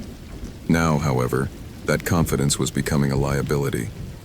As I moved forward, the light from my flashlight began to dim. I had forgotten to bring spare batteries, an unforgivable mistake I would soon pay dearly for. I conserved what little light was left, using it only when absolutely necessary. However, fear began to take hold of me. The darkness in a cave is absolute, a black so dense that you can't even see your own hand in front of your face. Space began to close in around me. Narrower passages, lower ceilings. Sometimes I had to crawl, sometimes climb. Every movement felt like a calculated risk, and each passing second seemed to multiply my fatigue. The echo of my breathing and heartbeat became an oppressive soundtrack that accompanied my progress. I stopped at one point to drink some water and rest. The silence of the cave, interrupted by the constant dripping of water, began to weigh on me. I thought of shouting, of calling for help, but the echo of my own voice would probably only remind me of how alone I was. After a few minutes, I forced myself to keep going. Turning back was no longer an option. I had to find a way out. It was then that I found a wider space, a chamber that opened up like a sanctuary hidden deep within the earth.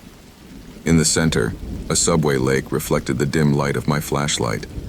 I approached the water, hoping perhaps to find some clue as to where to go, but the air here was different, heavier. A musty smell and something else, something I couldn't identify, filled my lungs. Suddenly, my flashlight flickered and went out completely. Darkness enveloped me like a cloak, and panic set in.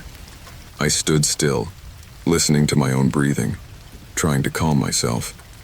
My hands groped for the nearest wall, searching for some kind of direction. Without light, every step was a blind gamble.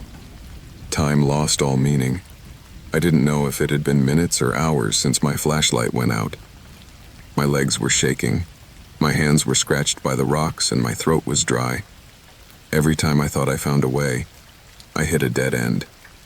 Despair began to cloud my judgment, and for a moment, I considered standing still and waiting. But wait for what? No one knew I was here. As I groped my way forward, I felt the ground begin to descend. I stumbled and rolled down a slope, slamming my body against the rocks until I finally stopped. In pain and disoriented, I tried to sit up. It was then that I noticed something strange. A draft. It was light, but enough to give me hope. The air meant a way out. With renewed energy, I followed the trail of the current. Sometimes it disappeared, and sometimes it came back stronger. My strength was at its limit, but the simple fact of knowing that there might be a way out pushed me on. Finally, after what seemed like hours of groping, I saw a faint glow in the distance. The glow grew into a beam of light. The opening was narrow, but enough for me to squeeze through. When I finally stepped outside, fresh air filled my lungs, and the daylight momentarily blinded me. I collapsed to the ground, exhausted but relieved. I had survived. However, as I staggered away from the cave, I couldn't help but look back. The darkness I had left behind still haunted me, not as a physical threat, but as an indelible memory. I learned that there are places where man is not meant to enter, and that sometimes the real enemy is not in the environment, but in our own mind. It was a stormy night. The wind roared furiously, and the rain lashed the windows with an intensity that made the glass shake. The sky was intermittently illuminated with lightning that transformed the night into day for brief moments. I was home alone, enjoying some peace and quiet after an exhausting day. I had lit the fireplace and sat on the couch with a book, trying to ignore the violence of the storm outside. The fire crackled softly, providing a sense of warmth and security in contrast to the chaos outside. However, that peace was interrupted by a strange sound. At first I thought it was the wind, but I soon realized it was something else. I heard a faint rustling sound coming from the floor below. My heart skipped a beat. I got up and crept toward the stairs, trying to listen more carefully. The sound was repeated, a dull creaking sound that I couldn't attribute to the wind. I decided to go downstairs to investigate, armed only with a flashlight. When I turned it on, the beam of light cut through the darkness, revealing the shadows swirling in the hallway. I reached the foot of the stairs and followed the sound to the kitchen. The back door was ajar and a shiver ran down my spine. I was sure I had locked all the doors before I went to bed. The wind howled through the opening, but it wasn't just the wind that caught my attention. There were muddy footprints on the kitchen floor, fresh tracks leading into the house. A primal fear gripped me. Someone had broken in. I turned off the flashlight, fearful of giving away my position, and moved silently into the living room, where I kept a baseball bat as a safety precaution. As I wielded it, the feeling of vulnerability intensified. I heard a low, agitated murmur coming from the living room. There was more than one. I moved forward cautiously, trying not to make noise, and approached the living room door. From the threshold, I could see the shadows of several figures moving about. I saw them going through drawers and shelves, looking for something. I didn't know how many they were or what they wanted, but their presence in my home was a threat I couldn't ignore. My first impulse was to flee, to run for help, but I knew there was no time. The phone was in the living room, and I couldn't risk going through there to call for help. I had to confront them, find a way to chase them away, or immobilize them until I could contact the police. I took a deep breath and braced myself. My heart was pounding. The sound of the storm seemed to intensify every second of waiting. Suddenly, one of the intruders turned and saw me. His eyes met mine for an eternal instant. The man shouted something and they all turned to me. There was no turning back. I ran towards them with my bat raised, survival instinct driving me. The first blow was clumsy, but enough to surprise the first thief. The others reacted quickly, and soon we were engaged in a chaotic struggle. The sound of the storm and the clatter of overturning furniture and falling objects mingled in a cacophony that echoed throughout the house. One of the intruders managed to grab my arm. The bat fell to the floor, and the fight became more physical. It was a desperate battle. Every move was an attempt to keep me alive. I managed to free my arm and threw a punch. The impact echoed in my knuckles. Another intruder lunged at me, but I managed to dodge him and push him against a table. The situation was desperate, but I couldn't give up. My home, my refuge, was being invaded, and I couldn't allow it. I felt a surge of adrenaline and picked up the bat again. The intruders, though numerous, seemed baffled by my resistance. The fight continued, and I managed to hit another in the stomach, knocking him down. The storm outside was a reflection of the chaos inside the house. The wind howled and the rain pounded furiously as I engaged the intruders with fierce determination. Finally, after what seemed like an eternity, the burglars decided it wasn't worth it. They backed away, one by one, and fled out the back door, disappearing into the darkness of the night. I stood, panting and covered in sweat. The house shattered around me. The sound of the storm seemed muffled now, like a distant echo. I had managed to protect my home, but I knew I had to act fast. I picked up the phone and called the police, explaining what had happened, my voice still shaking. The authorities arrived quickly, and soon the house was filled with flashing blue lights and officers checking every nook and cranny. They asked me questions, took my statement, and reviewed the security cameras I had installed.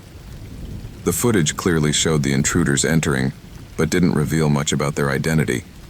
It was several days before I could feel safe again in my own home. The experience had left me scarred, both physically and emotionally.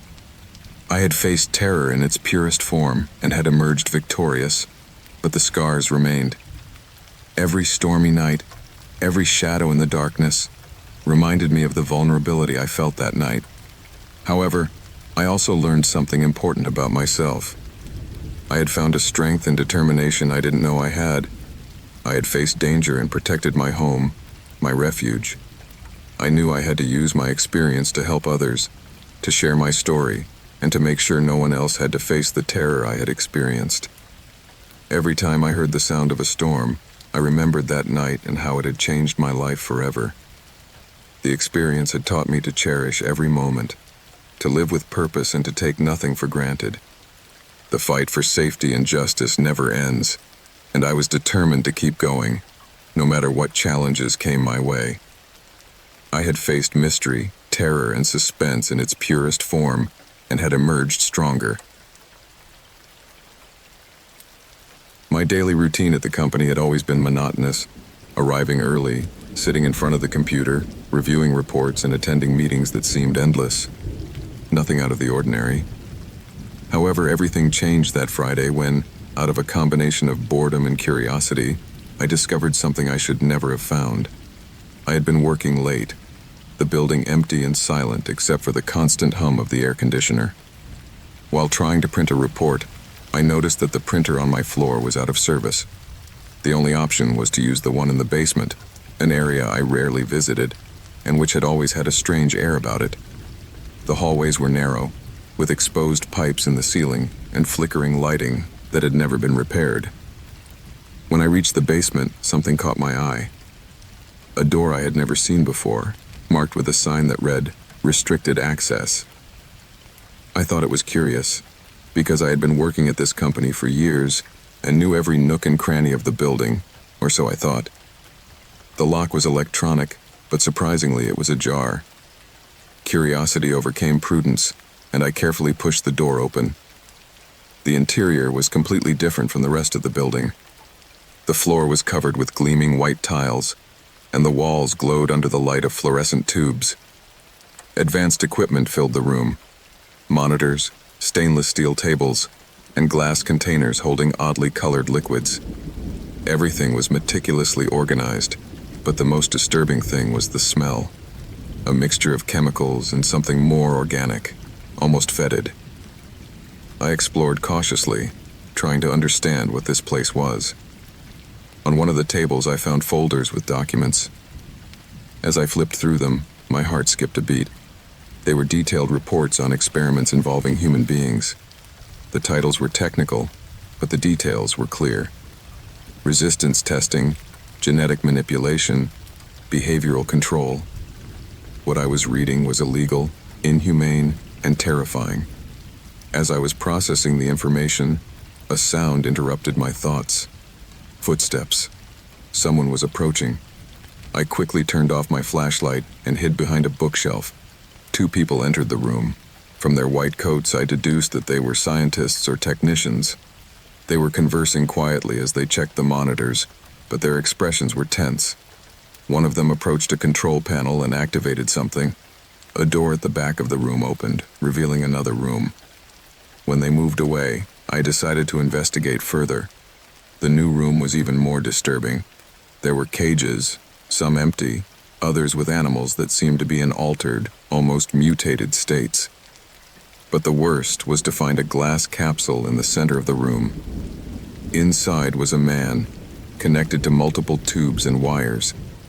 He wasn't moving, but his eyes were open, staring up at the ceiling. A shiver ran through my body as I realized he was alive.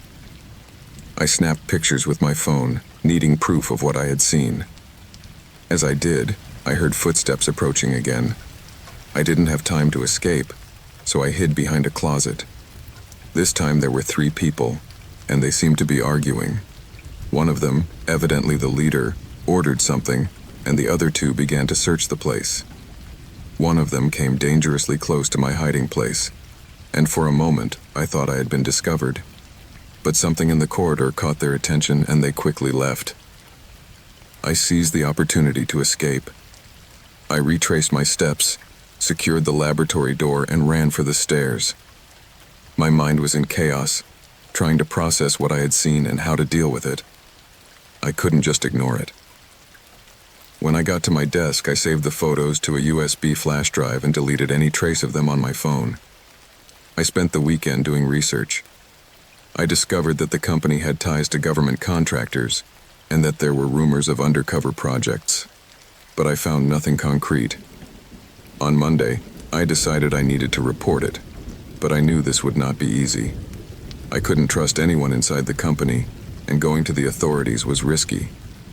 If this operation was protected by the government, my whistleblowing could cost me dearly. That morning, when I arrived at the office, I noticed something strange. My computer wouldn't turn on, and my access to the system was blocked. My supervisors avoided me, and some colleagues gave me furtive glances. At noon, I received an email on my phone. It was anonymous, but the message was clear. "We know what you did." From that moment on, my life became a nightmare. My department was audited, and rumors began to circulate about my performance. I received unexpected visits at home, silent calls in the wee hours of the morning, and noticed unknown cars parked near my building. Every attempt to contact journalists or activists ended in silence, as if my message had never arrived. Finally, I decided that the only way to survive was to flee. I prepared a plan to leave the city and start over somewhere else. But before doing so, I sent the evidence to several international organizations, hoping that at least one of them might act. I knew this might not be enough to stop them, but at least I had done something. Now, as I write this from a place I prefer not to reveal, I am still looking over my shoulder. The fear hasn't gone, but neither has the determination to expose the truth. I may never feel safe again, but at least I can live with a clear conscience, knowing that I was not complicit in the silence. That night, the sky was cloudy and the atmosphere was cold. Heavy clouds hid the stars, and an icy mist crept through the streets, creating an uneasy feeling in the air. I was walking home after a long day's work, enjoying the silence that was rarely found in the city. The streetlights cast long, misshapen shadows on the wet pavement, adding to the sense of unease. The street I took was usually quiet at that hour, but that night something felt different. As I moved forward, I heard a strange sound coming from a nearby alley. I stopped, trying to identify the source of the noise. What I heard next made me shudder, a muffled scream and the unmistakable sound of a fight. My curiosity got the better of me, and I cautiously approached the alley, keeping in the shadows so as not to be seen. What I saw left me paralyzed. A few meters away, under the dim light of a flickering streetlight, a man lay on the ground, motionless. Next to him, another man, standing, held a bloody knife. The attacker looked around, making sure there were no witnesses, and his eyes met mine for a brief but eternal moment. I panicked. I knew I had been seen and that my life was in danger. I had no time to think. I spun on my heels and ran as fast as my legs would allow. I could hear my own footsteps echoing on the asphalt, and behind me, the sound of the killer's footsteps chasing me. I had no plan, only the need to escape and save my life. I ran through several streets, turning corners and going through alleys, trying to throw off my pursuer. My lungs burned from the effort and the cold air, but I didn't stop. I knew that, if caught, my fate would be the same as that of the man in the alley. Finally, I found a half-open back door of an abandoned building and darted inside, closing it behind me as quietly as possible. The inside of the building was dark and deserted. I leaned against a wall, trying to control my breathing and listen for any sign that the killer had followed me. The silence was absolute, except for the deafening beat of my own heart. I moved around in the gloom, looking for a place to hide. I found a small room at the end of the corridor and curled up in a corner, trying not to make a sound. The minutes passed slowly, and every creak of the building seemed an announcement that my pursuer was near.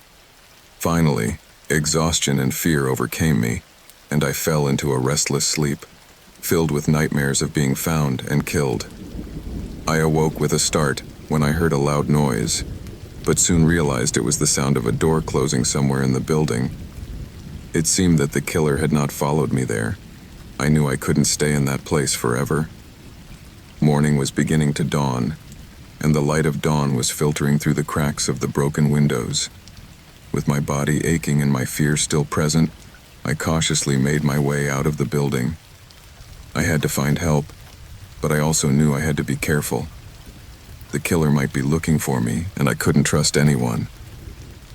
I decided to head for the police. I walked cautiously through less busy streets, keeping to the shadows and constantly watching my surroundings. Every person who passed me looked like a potential threat. I arrived at the police station and approached the counter. I explained what I had seen, omitting details that could put me in further danger. The authorities took my statement and assured me that they would investigate the case.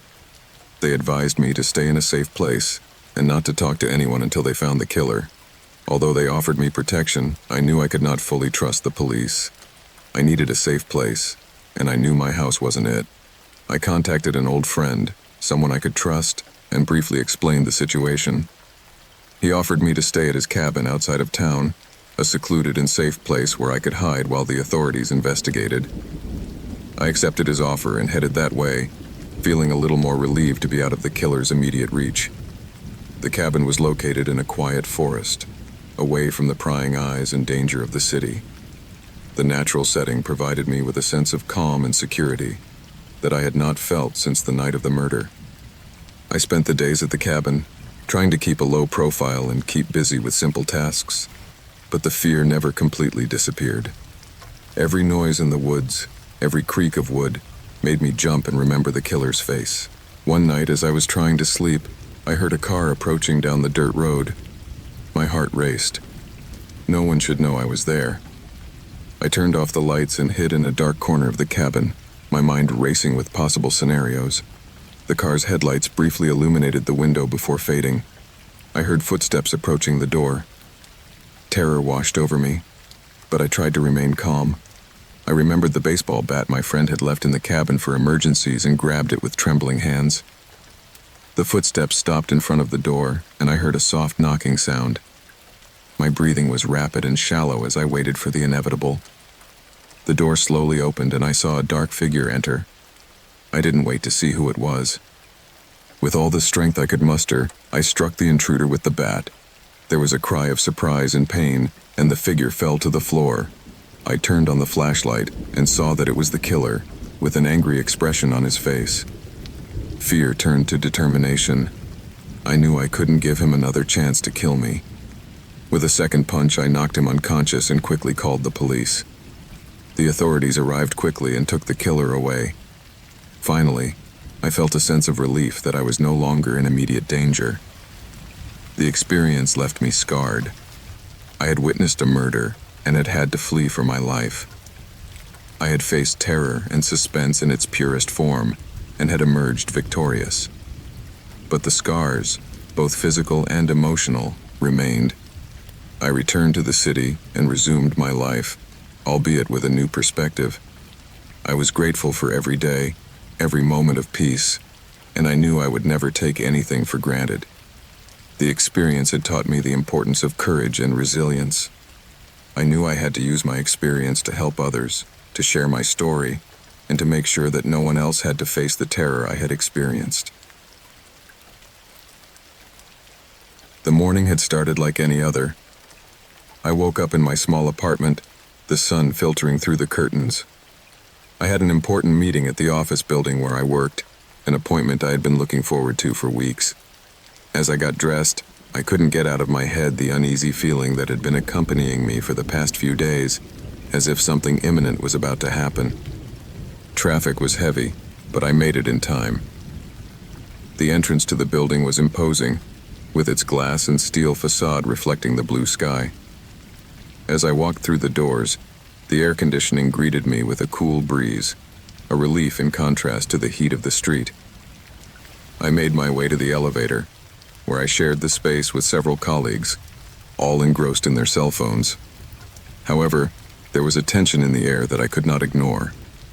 The elevator stopped on the 10th floor, where our office was located. As I stepped out, the usual morning bustle felt different, as if the voices were distant echoes. I settled in at my desk, checking my emails and preparing for the meeting. Everything seemed normal until, suddenly, a rumble echoed through the building. The shaking was so violent that objects on my desk fell to the floor. Screams began to fill the air, and in an instant I realized that something horrible was happening. The fire alarm sounded with a high-pitched tone, and the emergency light flickered, creating eerie shadows on the walls. I got up immediately, my heart pounding, and ran for the exit. The hallway was full of people, all trying to escape. The confusion was palpable. In the midst of the chaos, I heard a second rumble, louder than the first. The building shook and the sound of shattering glass echoed everywhere. I knew I couldn't stay there. I ran for the emergency stairs, but a crowd was thronging the entrance. Despair was beginning to take hold of me. I decided to turn back and look for another way out. As I turned a corner, I saw a door leading to the restroom area. Without thinking, I opened it and entered. The room was dark and cold, and a musty smell invaded my senses. The lights flickered, and the echoing screams faded momentarily. I sat on the floor, trying to calm myself, trying to think clearly.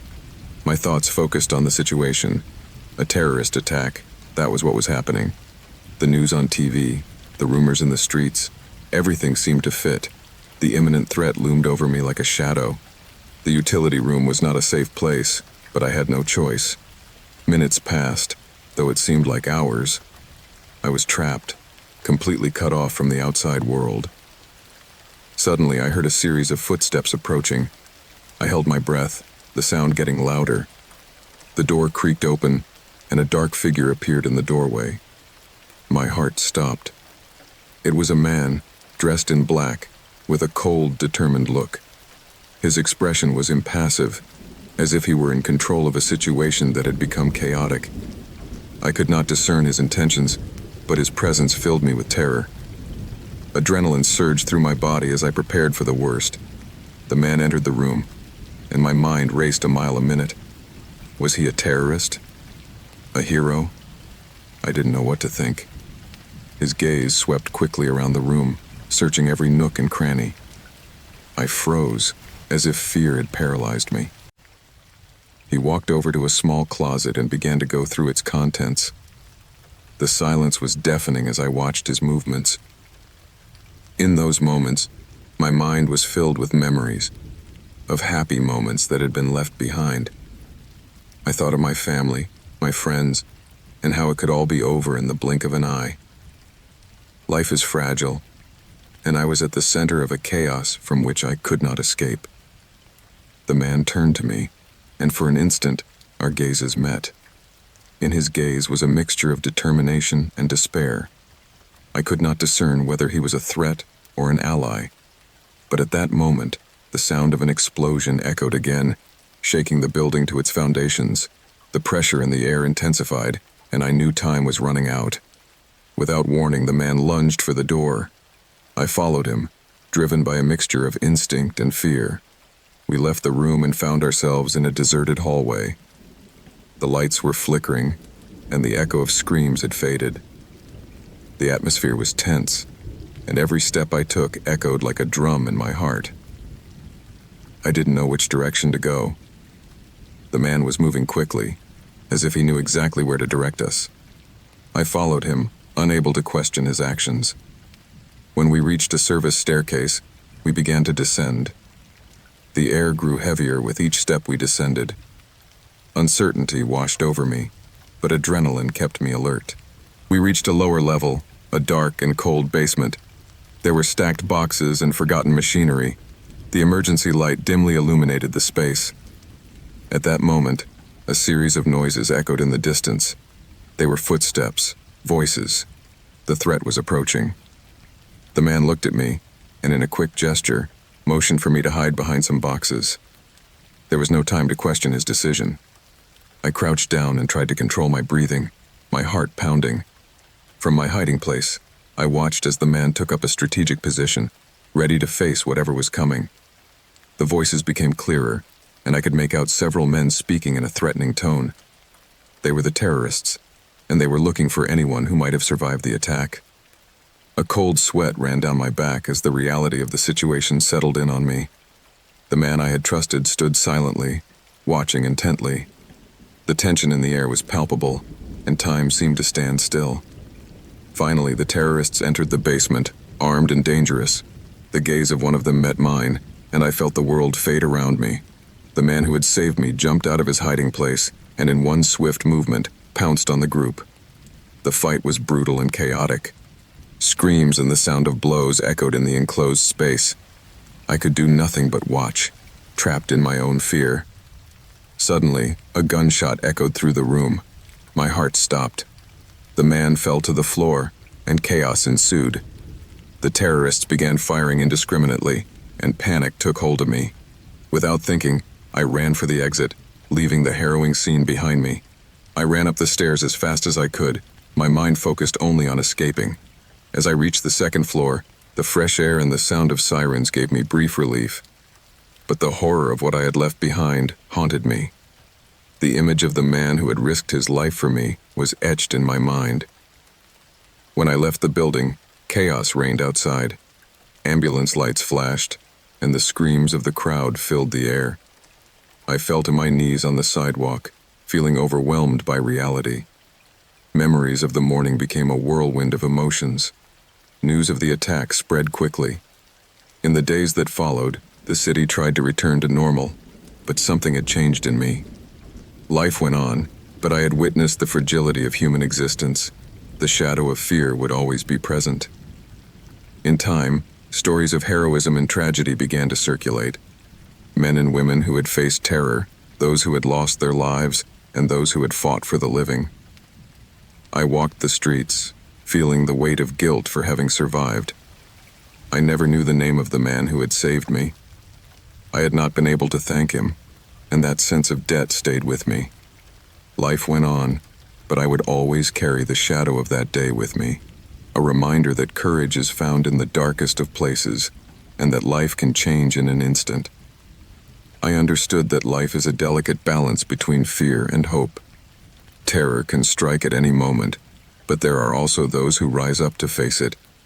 That is the real struggle, and even if the memory of the attack never disappeared, I would also carry in my heart the memory of that sacrifice. Life goes on, but the echo of courage will always resonate in me.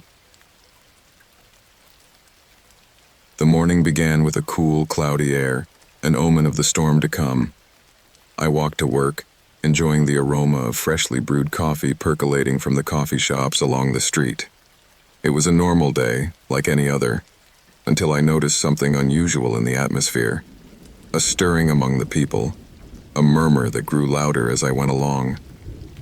Arriving at the office, I found my colleagues talking in whispers, their faces marked by uneasiness.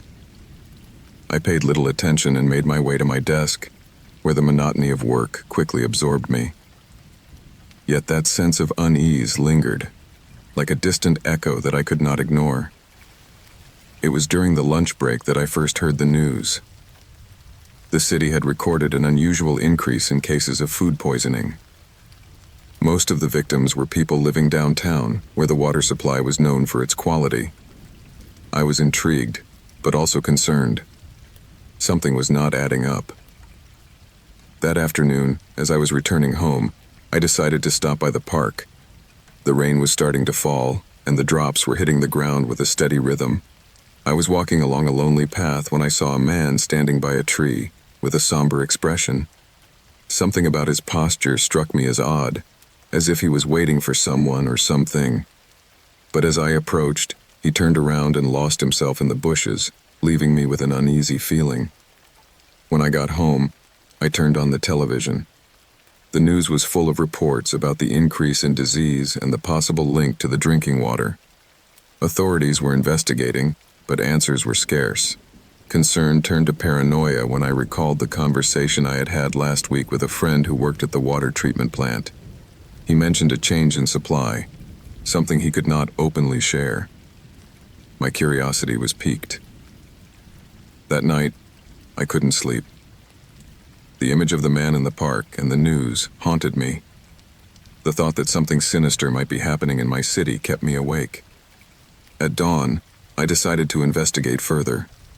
I couldn't let fear paralyze me. I had to know what was going on. I visited the water treatment plant in the early morning hours. The facility was modern and appeared well maintained, but there was an atmosphere of tension in the air. I spoke to some of the employees, but they were all evasive, as if afraid to talk about what was really going on. However, one older woman, who had been working there for decades, looked at me with concern and warned me about the recent arrival of new chemicals at the plant. Her comments set off an alarm in my mind. Why would they need new chemicals? My concern intensified when I remembered that I had seen trucks from an unknown company delivering supplies to the plant in recent weeks. I decided to track them down. The next day, I hid behind a tree, watching the movement at the plant. Trucks were arriving and leaving, and I saw several men in dark suits hanging around. As I was taking notes, I saw the man I had seen in the park. He was talking to a group of men, gesticulating with fervor. I couldn't hear what they were saying, but their expressions were one of tension and urgency. My heart was pounding. Time was pressing, and I had to act. I decided to infiltrate the plant to get more information. I waited until nightfall, when movement was minimal. With a little luck, I might find some clue that would confirm my suspicions. I managed to enter through a back door that had been left ajar. Darkness enveloped me, and shadows danced on the walls as I advanced. The sound of water flowing through the pipes was the only noise that broke the silence. I made my way to the control room, where I hoped to find information about the new chemicals. When I arrived, I found the room empty. The screens flickered with data and graphs, but there was no one in sight. I made the decision to review some documents that were scattered on top of the desk. There were reports on contaminant levels, but what really caught my attention was a document that talked about a new compound that had been introduced into the water supply. The description was disturbing.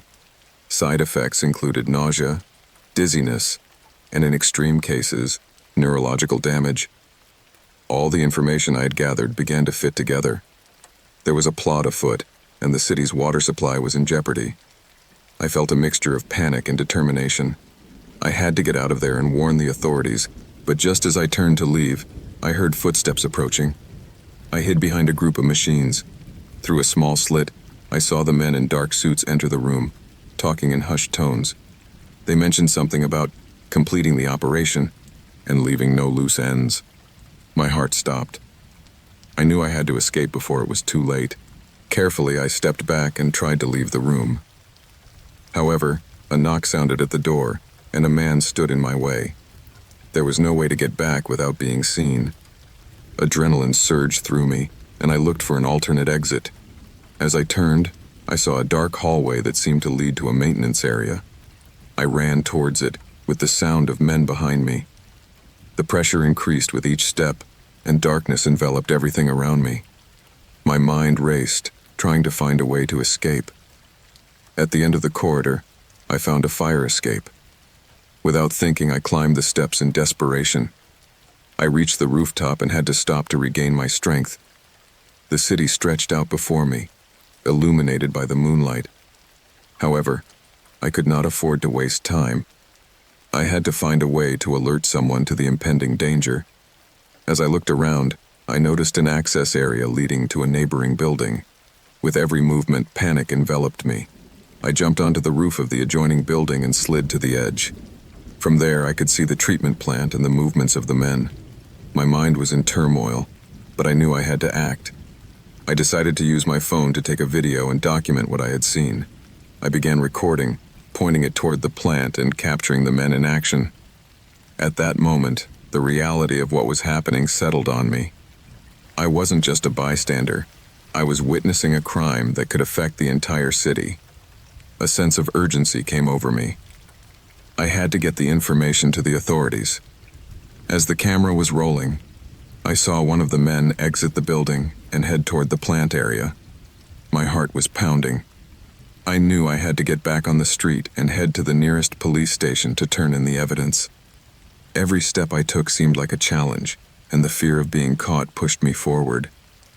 By the time I reached the first floor, the rain had begun to fall heavily. I slipped between the buildings, trying to stay in the shadows. The city was calm, but the coming storm was not just meteorological. It was a torrent of anxiety following me. I arrived at the police station. I approached the counter, my heart in my throat. When I explained the situation, the officer looked at me in disbelief, but when I showed them the video, the expression on his face changed. Immediately, they called an emergency unit to investigate. Hours of tense minutes passed as I waited for news. The rain continued to fall, and the storm seemed to reflect my emotional state. Finally, an officer approached. They had received the information and were on their way to the treatment plant. They asked me to accompany them to provide more details. Upon arrival, the place was bustling with activity. Investigators were reviewing documents, and the atmosphere was charged with tension. As the men in dark suits tried to escape, the police stopped them. The operation was dismantled, and the dangerous chemicals that were intended to be introduced into the water supply were seized. A sense of relief washed over me as I watched the situation come under control. I had risked my life, but it had been worth it. At last, the city was safe, at least for now. However, I knew that fear would always lurk, that the shadow of danger could return at any moment. As I drove away from the treatment plant, a question haunted me. How many more times had something similar happened in other cities? The fight against evil would never be complete. I had done the right thing, but the bitter taste of water still lingered in my mind. I had uncovered a plot, but deep down I knew that the real battle was just beginning. Night had fallen over the city, and the neon lights flickered as a reflection of the life that moved in its streets. It was a hypnotic spectacle, but for me, the glow hid a dark reality. I walked hurriedly down a side street, the sound of my footsteps echoing in the silence. The cold breeze ruffled my skin and reminded me that I was not alone. There was something in the air, a palpable tension that made me feel vulnerable. I had been investigating a group of dealers operating in the neighborhood for weeks. The stories I had heard were terrifying. They poisoned people with their merchandise and didn't hesitate to eliminate anyone who got in their way. I was no hero, but the need to do something had led me into this dangerous situation. I had lost a friend to his addictions, and the guilt consumed me. That night, I intended to infiltrate one of his outlets, a small warehouse disguised as a supply store. The facade was deceptive, but I knew that inside lurked the poison that destroyed lives. As I approached, my heart pounded, and adrenaline coursed through my veins. I knew the risk was high, but I couldn't step back. The door was ajar, and blaring music emanated from inside. I slipped into the gloom, trying not to be seen. Once inside, the air became thick and heavy, permeated with the smell of grass and cigarette smoke. The place was full of people. Men and women moved to the rhythm of the music, oblivious to the true nature of the place. I sat in a dark corner, watching. The walls were adorned with graffiti, and the tables were occupied by groups exchanging money for small packages. I knew that each of those packages contained something that could destroy lives. As I watched, I noticed one man in particular who stood out in the crowd. His presence was imposing, and the air around him seemed to vibrate with an eerie energy. The man had a cold, calculating gaze. He was no mere dealer. He was the leader of the group, someone who had built his empire on fear and violence. I watched as he moved among the people, receiving greetings and smiles, as if he were a king in his kingdom. The need to act was growing inside me, but I knew I had to be patient. I needed more information. Hours passed, and the music grew louder. The atmosphere was filled with laughter and shouting, but the tension was still present. Suddenly, the leader stopped and looked in my direction. A shiver ran down my spine. I didn't know if he had been seen, but the instant felt eternal. The crowd around him dispersed, and he continued on his way to the back of the warehouse. I decided to follow him. Cautiously, I moved through the crowd, trying not to draw attention to myself. When I reached the back, I saw that there was a closed door. The leader stopped and spoke to a man who looked like his bodyguard. I hid behind a pile of boxes, holding my breath. Curiosity was pushing me to get closer, but fear was a constant reminder of the risks I was taking. I overheard snatches of their conversation. They had talked about a new supply, something that could be a game changer. Their words were unsettling, and every time they mentioned numbers, my mind filled with images of shattered lives. I had to get out of there and get this information to someone who could help. However, when I tried to step back, the ground crunched beneath my feet. The noise echoed in the silence, and the bodyguard quickly turned to me. Adrenaline flooded my body as I ran for the exit. The music played louder and louder as I approached the front door, but before I could reach it, I felt a firm hand grab my arm. The bodyguard had caught me. There was no way to escape. Fear gripped me, and the situation became desperate. However, instead of hitting me or dragging me away, the man looked at me curiously. It was evident that he did not expect to find someone like me in that place. In his gaze was a mixture of contempt and amusement. He pushed me towards the inside of the warehouse, and the leader approached, his gaze analyzing every detail of my face. At that moment, I knew I was in trouble. I tried to stay calm, to remember why I had come, but reality was crumbling around me. The leader smiled, and his voice was soft but with a menacing tone. He asked me what I was doing there, and though I couldn't answer, the truth was obvious. I had seen more than I should have. In his mind, that made me a threat. However, instead of reacting immediately, he decided to play with the situation. He led me to a table where other men were seated and offered me a seat. The tension in the air was palpable. I sat down, trying to maintain my composure. I looked around, searching for any hint of how I might escape. The atmosphere was hostile, and the gaze of the men around me made me feel like a mouse caught in a trap. As I sat there, the leader began to talk about his business, how he had built his empire. The words coming out of his mouth were poison, and each sentence was a reminder of the reality he faced.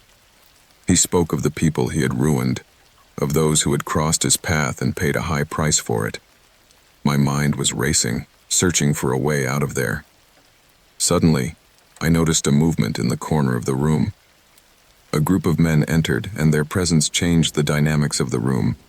They were bigger, more aggressive, and their attitude was one of pure violence. The leader looked at them with disdain, but realized they could not ignore them. The men approached, and the atmosphere became even more tense. One of them, a burly guy with tattoos covering his arms, headed straight for me. His gaze was cold and vacant, and in an instant I knew I was in danger. I felt like a fish in a net, completely trapped. The leader tried to calm the situation, but the tattooed man had no intention of listening. He reached over and, without warning, grabbed me by the neck. The pressure was unbearable, and darkness began to invade my vision. It was a terrifying sensation, and at that moment I realized that my life hung in the balance. As I struggled to breathe, something in me woke up. I remembered why I was there, what I had lost. The thought of letting it all end like this was unacceptable. With a superhuman effort, I managed to free my arm and punched the man in the side. Surprised, he let go of me, and I fell to the ground trying to catch my breath. Chaos broke out in the room.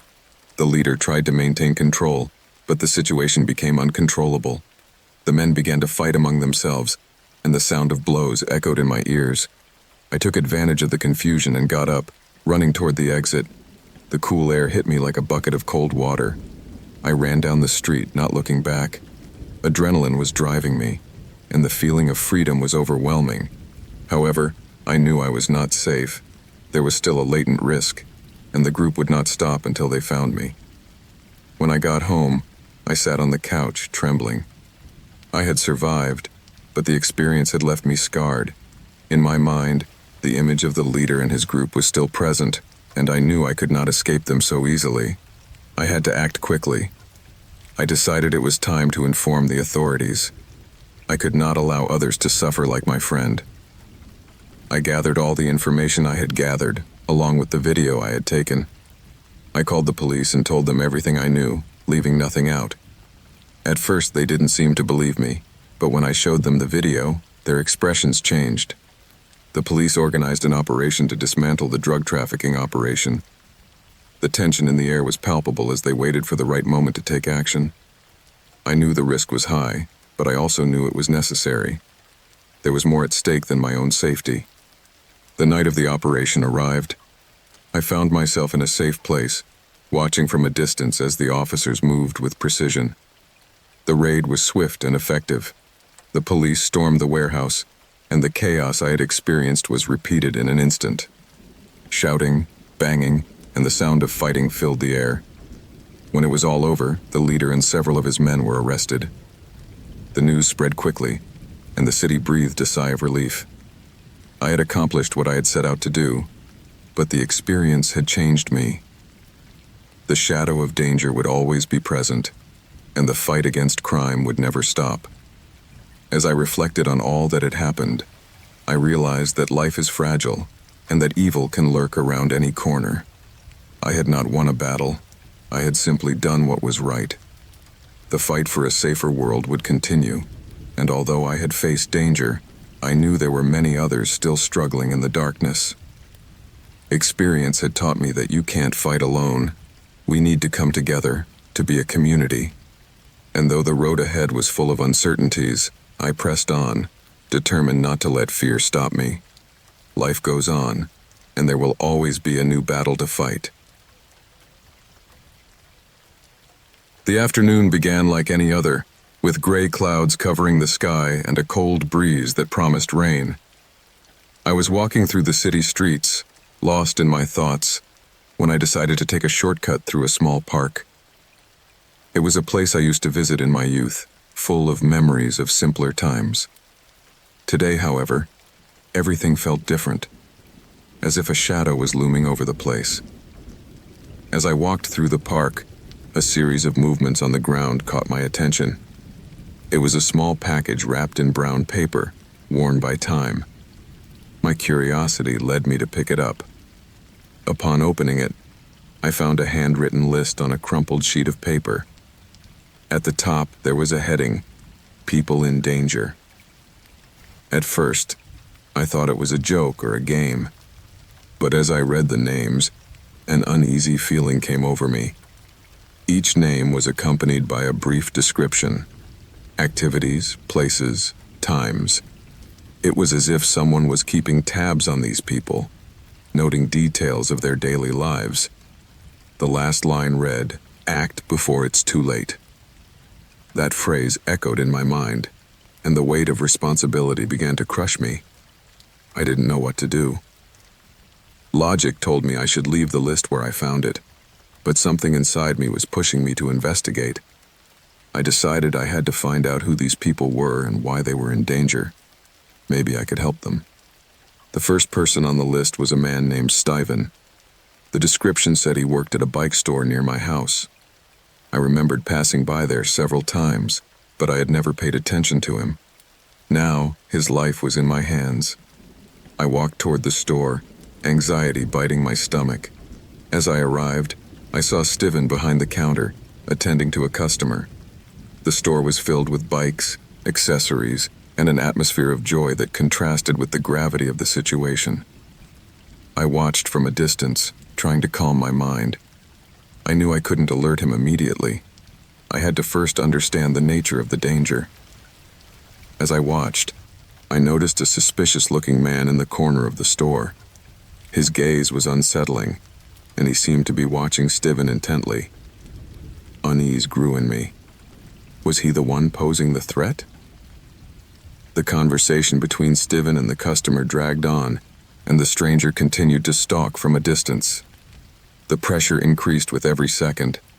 When the client left, the stranger approached Steven. My instinct told me I should intervene, but I didn't know how. If I interrupted, it might alert both of them to my presence. Instead, I decided to follow the stranger once he left the store. My heart was pounding as I followed him through the streets, keeping a safe distance. The man stopped in a dark alley. Without thinking, I peeked out to see what he was doing. I watched as he pulled out a phone and made a call. I couldn't hear what he was saying, but his tone was low and threatening. Anguish washed over me. Was he planning something against Steven? I had to act, but I didn't know how. I decided to go back to the store and warn Steven. As I entered, the atmosphere was still the same, as if nothing had happened. My mind struggled with whether to tell him about the danger or stay out of it. In the end, I opted for the second option. I didn't want to cause unnecessary panic. When the store closed, Steven came out and said goodbye to his companions. I followed him at a safe distance, making sure the stranger was not nearby. Steven headed home, and I followed him, a shadow in the night. As I reached his building, I watched as he entered and the door closed behind him. My heart was in my throat. I had made it in time, but the uneasiness still lurked. I went home and checked the list again. The next person was a woman named Laura, who worked as a teacher at a nearby school. The description said she often stayed late grading papers. I felt even more anxious at the thought that danger might be lurking in a place that should be safe. The next morning, I decided to visit the school. Upon arrival, I noticed that the atmosphere was cheerful and bustling. Men and women were milling about in the hallway, and children were laughing and playing in the playgrounds. It was a disturbing contrast to the information I had. I found Laura in her classroom surrounded by students. I saw her smiling and talking to them, and that image gave me a glimmer of hope. As I watched, I noticed a man enter the building. His dress was casual, but there was something about his posture that made me uncomfortable. He moved confidently, as if he knew the place. I followed him through the hallways, keeping a safe distance. Finally, he stopped in front of Laura's classroom. My heart stopped as I watched him look through the window. I decided to act. I entered the classroom and headed toward Laura, intending to distract her from the threat lurking outside. As I approached, the man came out of the building, Although I had not seen him before, his face was familiar. I had seen his face on the news, related to a case of harassment of women. Fear gripped me. I took advantage of the distraction and told Laura about the list. On her face I saw disbelief, but also a spark of concern. We agreed that she should be vigilant and that I would keep an eye on her. After school, I walked her home, feeling that I had done the right thing. As the days passed, the list became my obsession. Each name I read was a reminder of the danger that lurked.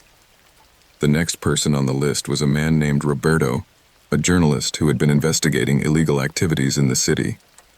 His description said he had recently received threats. The idea that someone might want to harm him disturbed me. I decided to visit the offices of the newspaper where he worked. When I arrived, the atmosphere was tense. There was a group of journalists gathered around a table, discussing in hushed tones. I looked at Roberto, his face tired and worried. The feeling that he was in danger hit me hard. I needed to talk to him. As I approached, I noticed a rough-looking man enter the building.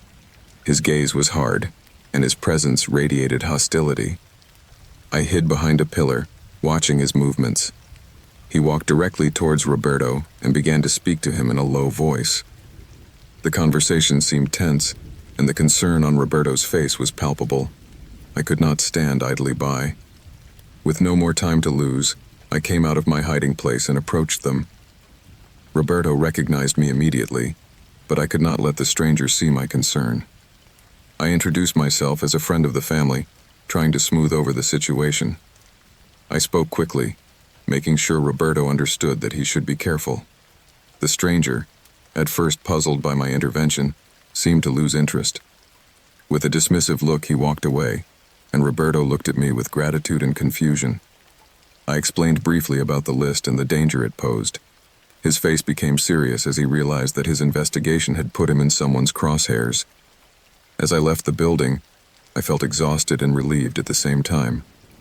I had managed to warn 3 people about the danger, but the weight of responsibility was still on my shoulders. The list kept growing, with new names being added every day. I felt trapped in a cycle of fear and anxiety. That night I checked the list one more time. The last person was a man named Javier, an activist known for his fight against corruption in the city. The description said he had received death threats. The idea that someone wanted to end his life filled me with unease. I could not allow this to happen. The next day, I headed to the activist meeting Javier would be attending. The room was full of passionate people, ready to fight for change. Alongside them, Javier was a charismatic figure, with a voice that resonated in the hearts of those present. But danger lurked. During the meeting, I watched the door. The tension in the air was palpable. People were arguing and cheering, but I couldn't stop thinking about the man who might be lurking in the darkness. I had to do something to protect Javier. When the meeting was over, I approached him and told him about the list. The concern on his face was evident. Although he was skeptical at first, he understood that he could not ignore the threat. We decided that he should be cautious and that I would follow him for a few days, watching for any suspicious movements. The days passed, and every time I saw Javier, fear gripped me. The thought of losing him, as well as the other people on the list, was unbearable. Paranoia became a constant in my life. I would look around, searching for shadows and unfamiliar faces, convinced that danger was lurking.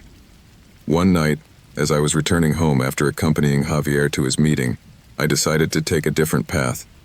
The full moon illuminated the streets, but the loneliness made me feel vulnerable. As I turned a corner, I saw a group of men gathered in a dark alley. Their appearance was threatening, and my instinct told me I should avoid the place. But I couldn't resist the temptation to get a little closer. I wanted to know if they were related to the list. I hid behind a dumpster trying to listen in on their conversations. Their murmurs were hard to understand, but the tone was aggressive and full of hostility. Fear gripped me when one of them mentioned a familiar name, Javier. Adrenaline spurred me into action. I had to warn Javier and the others. However, as I turned to escape, I tripped and fell to the ground. The noise attracted the attention of the men, who turned to me. My heart stopped. I began to run, the sound of their footsteps behind me echoing in the night. Anxiety turned to pure desperation. I couldn't let them catch me. I ran through the streets, dodging obstacles, trying to lose them. However, the darkness closed in around me, and the feeling of being chased kept me on edge. I reached a safe place. I leaned against a wall, trying to catch my breath. I knew I had to warn Javier and the others. The sense of imminent danger was pushing me to act. As I was preparing a plan, the doorbell rang. My heart stopped. Who could it be at this hour? I approached cautiously and peered through the peephole. It was Javier. He opened the door without waiting for an answer. His face was pale and full of concern. Before I could say anything, he quickly entered and closed the door behind him. He stared at me, and in his gaze I saw the reflection of my own anguish. Wordlessly, I handed him the list. He looked at it in disbelief, and his expression became serious. She understood the danger she faced, as did the others on the list. At that moment, we knew we had to act together. We decided to call the police once again, but this time, with a plan. We couldn't wait for them to take the initiative. We had to take the list directly to whoever could help. So we headed to police headquarters, with the list in hand and the weight of lives on our backs. Upon arrival, the atmosphere was tense. The officers looked at us curiously, but there was no time for long explanations. We presented the list and demanded immediate action. After a series of discussions, we were finally taken to a detective who seemed willing to listen. As we explained the situation, the detective took notes and listened attentively. There was no time to waste. People's lives were at stake. With each name we mentioned, the urgency grew. The police promised to investigate immediately, and units were dispatched to protect the people on the list. As we left the station, a sense of relief and anxiety washed over me. We had done the right thing, but uncertainty still lurked. We knew the danger would not go away so easily. There was a network of criminals willing to do whatever it took to protect their interests. Days passed, and although the police had made arrests, the feeling of insecurity did not disappear. The list was still on my mind, and every time I saw Javier, I felt the weight of the risk we faced. The struggle was not over. One night, while reviewing the list again, I noticed that one of the names had been crossed off. My heart stopped. It was Laura's name. Anguish came over me at the thought that something might have happened to her. Without thinking, I called Javier, and together we decided to investigate. We headed to the school where Laura worked. Upon arrival, we discovered that the school had been evacuated due to a threat. Anxiety gripped me. I couldn't believe something like this had happened. The police were on the scene, interviewing students and teachers. We spoke to an officer and explained that we were looking for Laura. The officer's expression changed, and he asked us to wait.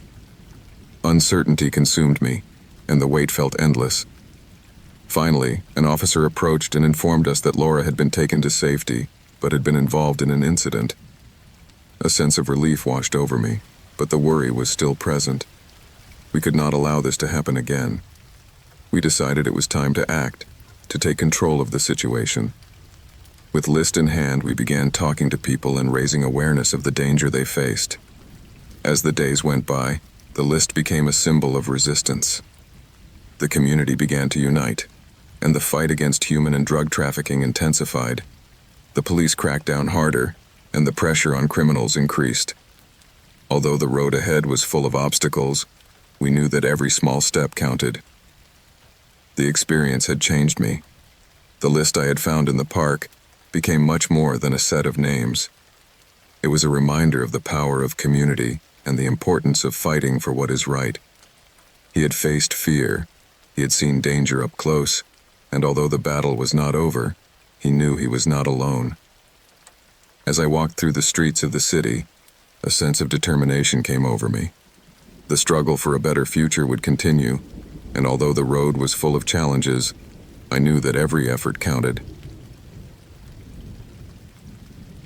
I live alone in an old house, a building from the 30s, with walls that whisper secrets and an air that evokes the past. Ever since I moved here, I felt a strange connection to the place. However, as the days passed, An unsettling feeling began to grow on me. It wasn't just the creaking of the timbers or the wind creeping through the cracks. It was something else, a sense of being watched. At first I ignored it. It was easy to get carried away with nostalgia for the classical architecture and memories of its former inhabitants. But as time progressed, small details began to catch my attention. A strange noise as night fell, a whisper in the dark that seemed to follow me. Let's stick to the routine in my work. But the restlessness persisted. One night, as I was reviewing some documents on my desk, I heard a faint buzzing sound. It was coming from the wall behind me. I stopped, my heart pounding. It was a subtle sound, almost imperceptible, but I felt it in my bones. I stood up, determined to investigate. As I approached the wall, I noticed a small bulge covered by the wallpaper. It was the size of a coin, and the buzzing intensified as I got closer. My curiosity quickly turned to unease. What was that? The thought of faulty wiring or a malfunctioning appliance flashed through my mind, but I couldn't shake the feeling that there was something else. The night grew darker, and with each passing second, the humming became more disturbing. I decided I had to find the source of the noise. With a screwdriver in hand, I began to unscrew the small protrusion. With a twist, the wallpaper ripped away, revealing a small device. It was a hidden microphone. My heart stopped. The feeling of being watched turned into a shiver running down my spine. I took the device apart, fearing what it might mean. Who had put that in my house? Why? Paranoia gripped me. As the night wore on, I began to inspect every nook and cranny of the house. I searched the walls, the corners, the places where dust was gathering. In every room, I found more microphones. Some were hidden behind pictures, others in the window moldings. My home, which had been a refuge, became a trap. The night became endless. The idea that someone was listening to every word, every whisper, filled me with terror. I could not stay there. I went out of the house to get some air. The night was cold and silent, but the echo of my discovery echoed in my mind. The darkness absorbed my thoughts, and I felt the outside world fade away. I had to act. I decided I had to tell someone, maybe a friend or a lawyer. But fear gripped me. If there was someone watching me, they might be listening to my plans. I went back into the house and sat on the floor, deactivated devices scattered around me. The feeling of invasion was overwhelming. The next morning, I decided to investigate the history of the house. I searched the internet and discovered that it had been purchased by an unsavory man known for his penchant for surveillance and manipulation. The information filled me with trepidation. What had he done in this place? How long had he been listening to those who lived here? The next few days became a nightmare. I tried to live my life, but every noise, every shadow, reminded me that I was not alone. Paranoia took hold of me. Every time I entered a room, I looked up at the walls, searching for more devices. I found a few more, but most were well hidden. It was as if a macabre game was going on in my home. I began to take precautions. I spoke quietly, tried not to make noise. Social life faded away. My friends noticed my change, but I couldn't explain to them what was happening. In my mind, the thought of being labeled crazy terrified me more than the possibility of being watched. One night, while going through the devices I had found, I noticed something dark in the corner of the room. It was a small hole in the wall, about the size of a pencil. My instinct told me I should investigate. I approached it, and when I peeked in, I discovered another microphone. But this one was different. It had a small lens, as if it were a camera. My heart stopped. Was I being recorded? The thought of being watched through a lens filled me with horror. Rage took hold of me. I couldn't go on living like this. At that moment, I decided I had to get rid of all the microphones. I began to search every nook and cranny, every crevice of the house. As I dismantled the devices, the feeling of liberation was mixed with fear. But as I progressed in my cleaning, I began to question what to do with the devices. Could I take them to the police? Or would that mean exposing myself even more? The paranoia intensified, and I decided it would be best to destroy them. I took a hammer and began smashing them one by one. The sound of destruction echoed through the house. With each blow, I felt more free, but also more vulnerable. That night, as I tried to sleep, the echo of the destroyed microphones echoed in my mind. But for the first time in weeks, I felt a little calmer. I had taken control of the situation, at least for now. Sleep, however, did not come. The feeling that someone might be watching still lingered. The next morning, I decided to seek professional help. I called a security expert. I wanted him to check the house and make sure nothing was left behind. While waiting for him to arrive, I checked the place one more time, looking for every nook and cranny where there might be a hidden device. When the expert arrived, I led him through the house, explaining what I had found. His face became serious as he inspected the walls. He used a frequency detector, and as he walked through the house, tension grew in the air. Finally, he stopped at a wall in the hallway and pointed to a specific location. The detector's beep echoed, and his gaze became grave. As the expert uncovered the wall, we discovered a small compartment. Inside were more microphones and recorders. The sense of invasion intensified. It hadn't just been minor spying. There was an entire system that had been running in my home. The idea that someone had been listening in on my life for so long filled me with horror. The expert took photos and notes, assuring me that this would be reported to the authorities. I was somewhat relieved, but the uneasiness persisted. Who had done this, and why? As the days turned into weeks, the investigation progressed slowly. The feeling of being watched never completely disappeared. One night, while reviewing the information the expert had left me, I received a message on my phone. It was an unknown number. As I opened the message, I felt a shiver run down my spine. It said, "You shouldn't have done that." A sense of dread came over me. Who was behind this? How did they know what I had done? I decided I had to leave the house. The thought of still being there, in a place where I had been so violated, filled me with dread. I began to pack my things, but the restlessness continued. Every noise in the house sounded like an echo of my fears. The feeling of being watched returned with a vengeance. That night, as I tried to sleep, the fear became unbearable.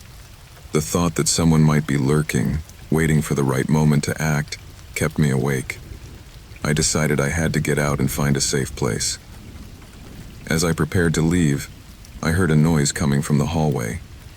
The darkness seemed to engulf me, and every step I took was an echo of my own fears.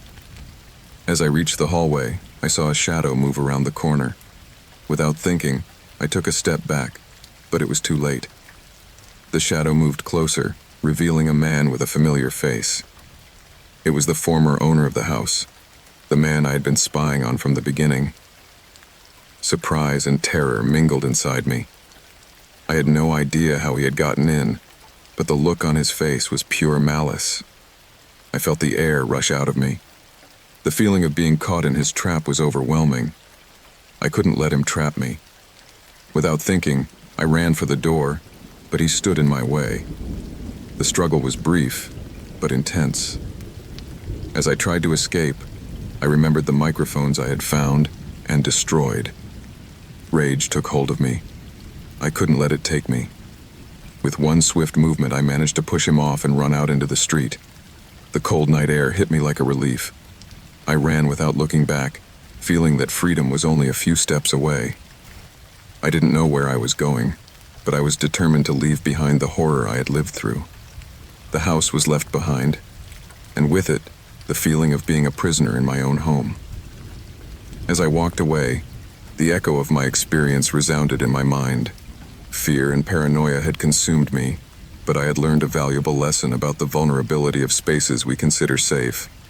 Life would go on, but it would always bear the imprint of that house and its dark secret. Every time I looked back, I feared I would see the figure of the man approaching. But in the darkness, there was nothing. Adrenaline coursed through my veins, and fear pushed me onward. I knew I had to find shelter or a way to escape. After what seemed like an eternity, I saw a small light in the distance. It was a lighthouse, possibly a station or an abandoned building. My hope flared, and I ran toward the light, not looking back. The thought of finding help filled me with determination. As I approached, I saw that the building was an old train station. The lights were flickering, and the front door was ajar. Without hesitation, I entered. The darkness inside was dense, but there was something comforting about the familiar structure. Perhaps I could find help there. I moved cautiously, looking for any sign of life. The walls were covered with dust, and the air was cold and stagnant. However, the sound of my footsteps echoed in the silence, and that gave me some peace of mind. Perhaps I had found a safe place. As I explored, I heard a noise coming from a back room. My heart skipped a beat. I didn't know if it was the man on the train or someone else. The uncertainty filled me with fear, but I couldn't just stand there. I decided to approach cautiously. As I entered the room, I found a group of people gathered. They were travelers who had arrived on other trains, and their faces showed the same fear I felt. I told them what had happened, but before I could finish, we heard a familiar noise, the sound of the train. At that instant, terror gripped me again. The man from the train had arrived. The station door slammed shut, and the lights began to flicker. The feeling of being trapped became more intense. I had to do something. The room filled with nervous murmurs as people tried to decide what to do. My mind was racing a mile a minute. The windows were too high to escape and the door was locked. The tension was palpable. In the midst of the chaos, I remembered that there was an emergency exit at the back of the station. Without thinking, I shouted that I had to leave. I ran toward the exit, feeling time running out. The door burst open and I rushed outside. Darkness enveloped me again. I ran into the woods surrounding the station, my heart pounding. Adrenaline drove me onward, but the fear of being overtaken made me look back constantly. The sound of footsteps echoed behind me, and I knew the man was following me. I walked deeper into the forest, trying to lose myself in the trees. The darkness was overwhelming, and the ground was covered with dry branches and leaves that crunched under my feet. The thought of being tracked filled me with dread. The light of the station was fading, and the silence of the forest enveloped me. After a long run, I stopped to catch my breath. I leaned against a tree, trying to listen for any sound that might indicate the man's presence. The silence was deafening, and the feeling of being watched filled me with anxiety. I could not stay there for long. As I tried to calm my breathing, I heard a sound in the distance. It was a rustling sound, as if someone was moving through the trees. The feeling of panic came over me again. Without thinking, I started moving in the opposite direction of the sound, trying to be as quiet as possible. As I moved forward, the darkness grew thicker. My thoughts were clouded by fear and fatigue. I didn't know how long it had been since I had escaped from the train, but the feeling that the man was near never went away. The struggle to survive was becoming more desperate. Finally, I came to a moonlit clearing. The silvery light gave me a sense of momentary relief. But before I could rest, I heard a scream in the distance. It was a sound that chilled my blood. The voice was familiar, and in an instant I understood that it belonged to one of the station's travelers. He had been captured. The thought that the man was stalking others filled me with horror. I could not allow it. Without thinking of the consequences, I ran toward the sound. The moonlight guided me, and though fear consumed me, the need to help others drove me. As I reached a small clump of trees, I saw the man. He was hunched over a figure on the ground. The scene was terrifying, and, without thinking, I decided to act. I reached for a thick branch on the ground and lifted it. With a cry of rage and fear, I lunged toward him. The man turned around, his cold gaze meeting mine. In that instant of connection, I understood that this was my only chance. With all my strength, I raised the branch and slammed it against his head. The impact echoed in the night, and he fell to the ground, inert. Adrenaline filled me with energy, but there was no time to waste. I crouched down next to the figure on the ground, who turned out to be the traveler. He was injured, but conscious. Quickly, I helped him up and together we started to move away from the place. As we moved, the sense of danger was still present. I did not know if the man would recover, but I had to act quickly. The darkness of the forest seemed to close in around us, and the echo of our footsteps echoed in the silence. We came to a road. The light of cars was approaching, and the hope of being rescued began to blossom. We signaled and a vehicle stopped. At the sight of the car light, the fear vanished, and a sense of relief washed over me. We both got into the car, and the driver, seeing our condition, did not hesitate to take us to the nearest police station. As the car moved forward, I felt the weight of the horror begin to dissipate. I had escaped the train and the man who had threatened my life. When we arrived at the police station, the officers met us. I told them what had happened, and although my words seemed confused, the concern on their faces gave me peace of mind. I had made it out alive, but the scars of that night would remain with me forever. As I waited for them to take my statement, I looked out the window. The night was quiet, but I knew the echo of my fears would still echo in my mind. I had escaped, but the experience had changed me forever. Life would go on, but the journey had left an indelible mark on my soul. The rain fell incessantly, a torrent of water pounding against the bars of my cell. The sound was monotonous, almost hypnotic, and mingled with the distant echoes of other prisoners' shouts and arguments. It was just another day in prison, a day that felt endless. But in my mind, something was brewing. The rain, which had always been a symbol of sadness, was now becoming my ally. I had spent years locked within these walls, each day more aware of the despair that surrounded me. The four walls of my cell were my world, a world I had decided to leave behind. For months, I had been planning my escape. Every little detail counted, and the rain, with its constant noise, gave me the perfect cover to carry out my plan. From my window, I watched the drops fall, forming rivulets that slid to the ground. The water ran down the prison walls, creating a slippery environment conducive to what was to come. He had observed the guards, their routine, their moments of distraction. He knew that, on a day like today, they would be more concerned with staying dry than guarding every nook and cranny of the yard.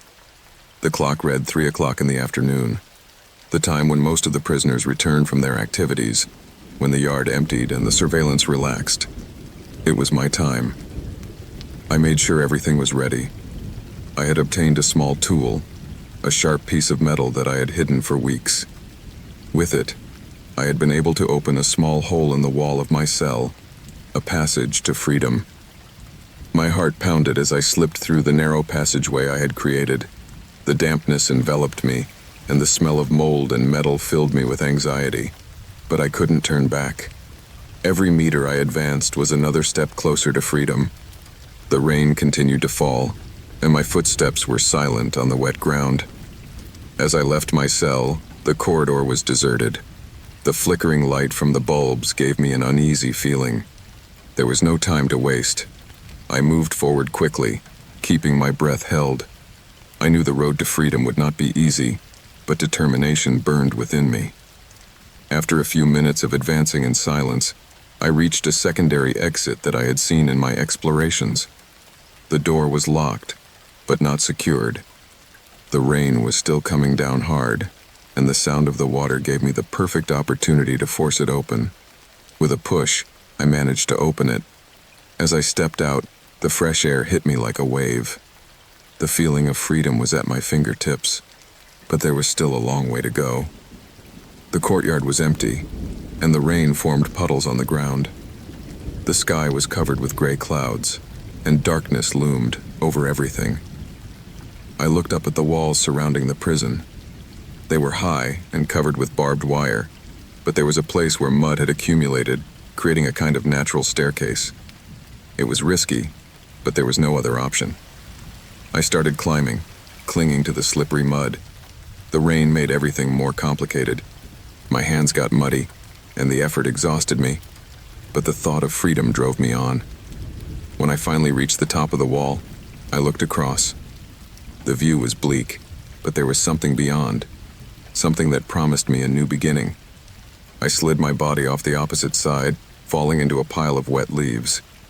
The sound of the impact was muffled, and I stood up quickly, feeling the pulse of adrenaline in my veins.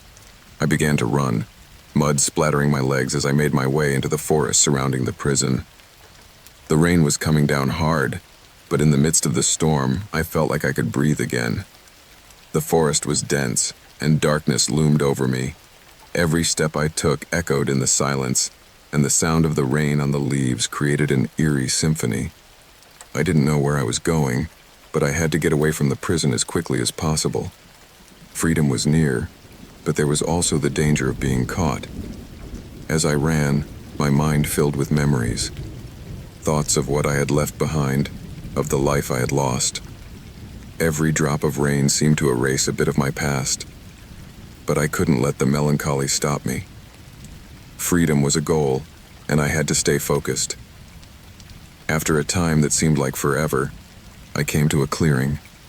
The rain continued, but here the light was a little clearer. I decided to stop for a moment to catch my breath. I leaned against a tree and closed my eyes, trying to calm my mind. But the silence was interrupted by a sound in the distance. It was engines, the sound of approaching vehicles. The hunt had begun. I panicked. I knew I should move, but fatigue was beginning to weigh on my legs.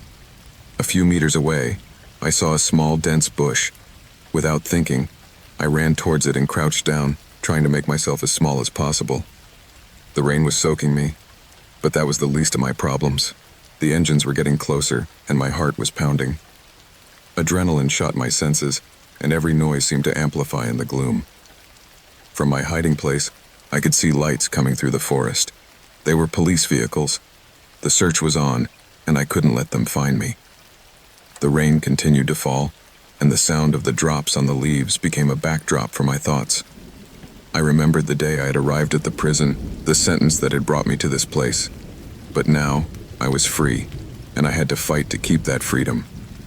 I waited for the vehicles to pass, feeling the time crawl by. Anguish filled me, but determination would not dissipate. Once the lights faded, I knew I had to move on. I emerged from my hiding place and headed back into the forest. The rain had begun to subside, but the ground was still soaked. I continued to move forward, always in silence, feeling that every step was a challenge. Darkness surrounded me, but the idea of freedom guided me. I had to find a way to the outside, a place where I could begin again. As I moved forward, the forest grew thicker. Branches crunched under my feet, and the smell of damp earth filled me with energy. The rain had cleared the air, and although my body was tired, my mind was alert. I knew I had to be prepared for any eventuality. After what seemed like an eternity, I found a small trail. It was narrow, but seemed to lead to a clearing. Hope was reborn in me. I began to follow the trail, feeling the mud clinging to my boots. The rain had created a slippery path, but I had to risk it. As I reached the clearing, I saw what looked like an abandoned cabin. The structure was covered in ivy, and the windows were broken. It was a perfect place to hide. I approached cautiously, making sure no one was around. As I entered, the smell of damp and mildew greeted me. It was a shelter, albeit a temporary one.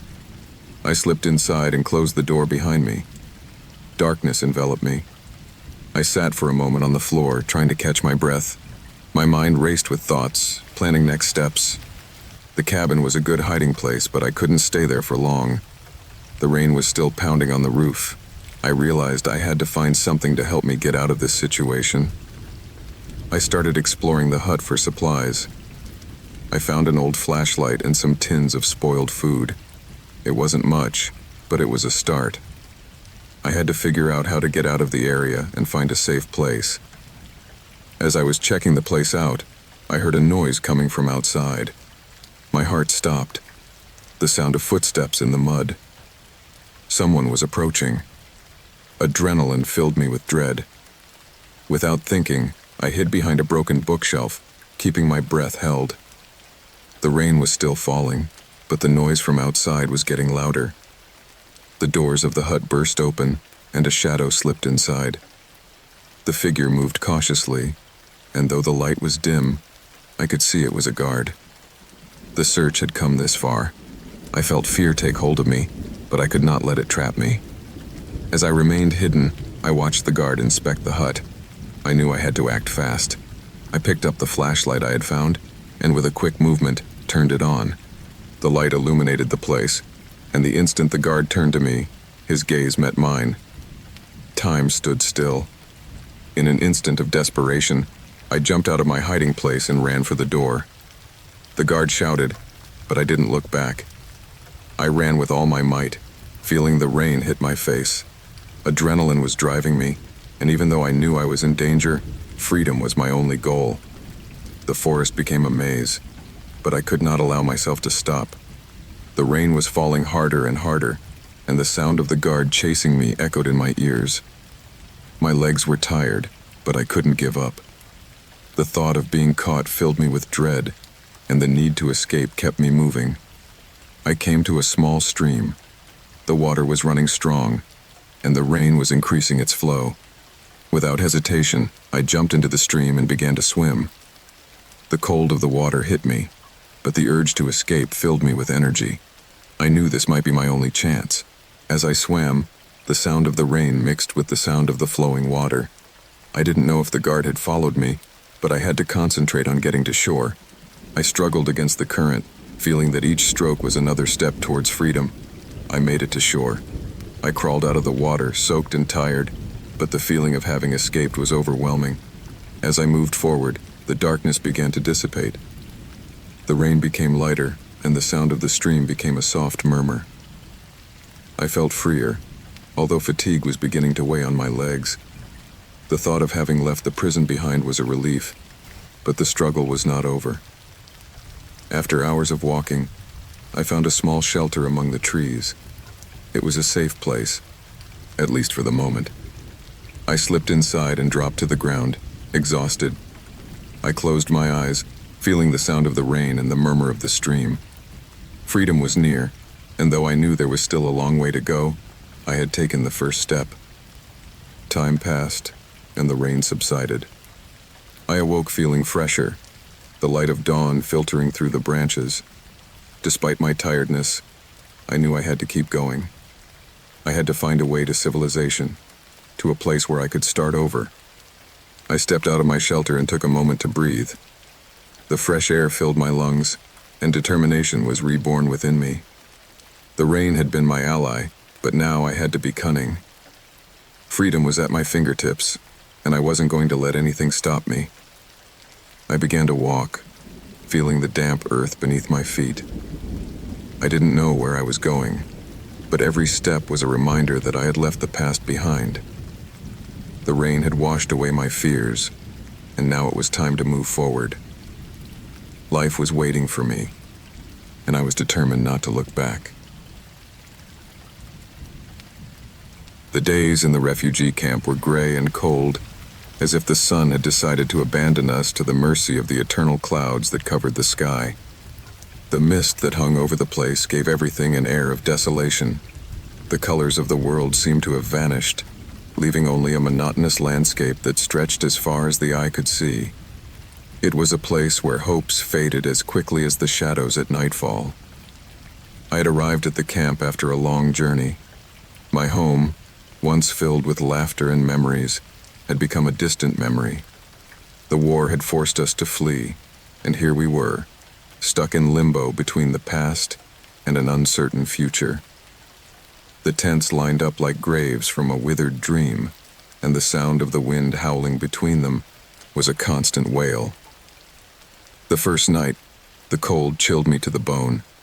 The shelter's fabric offered only minimal protection from the icy wind that seeped through every crack. I tried to close my eyes, but the sound of children crying and adults whispering kept me awake. Every noise was a reminder of our vulnerability, and despair became a silent companion. As the days passed, the countryside became familiar, but not in the way one would wish.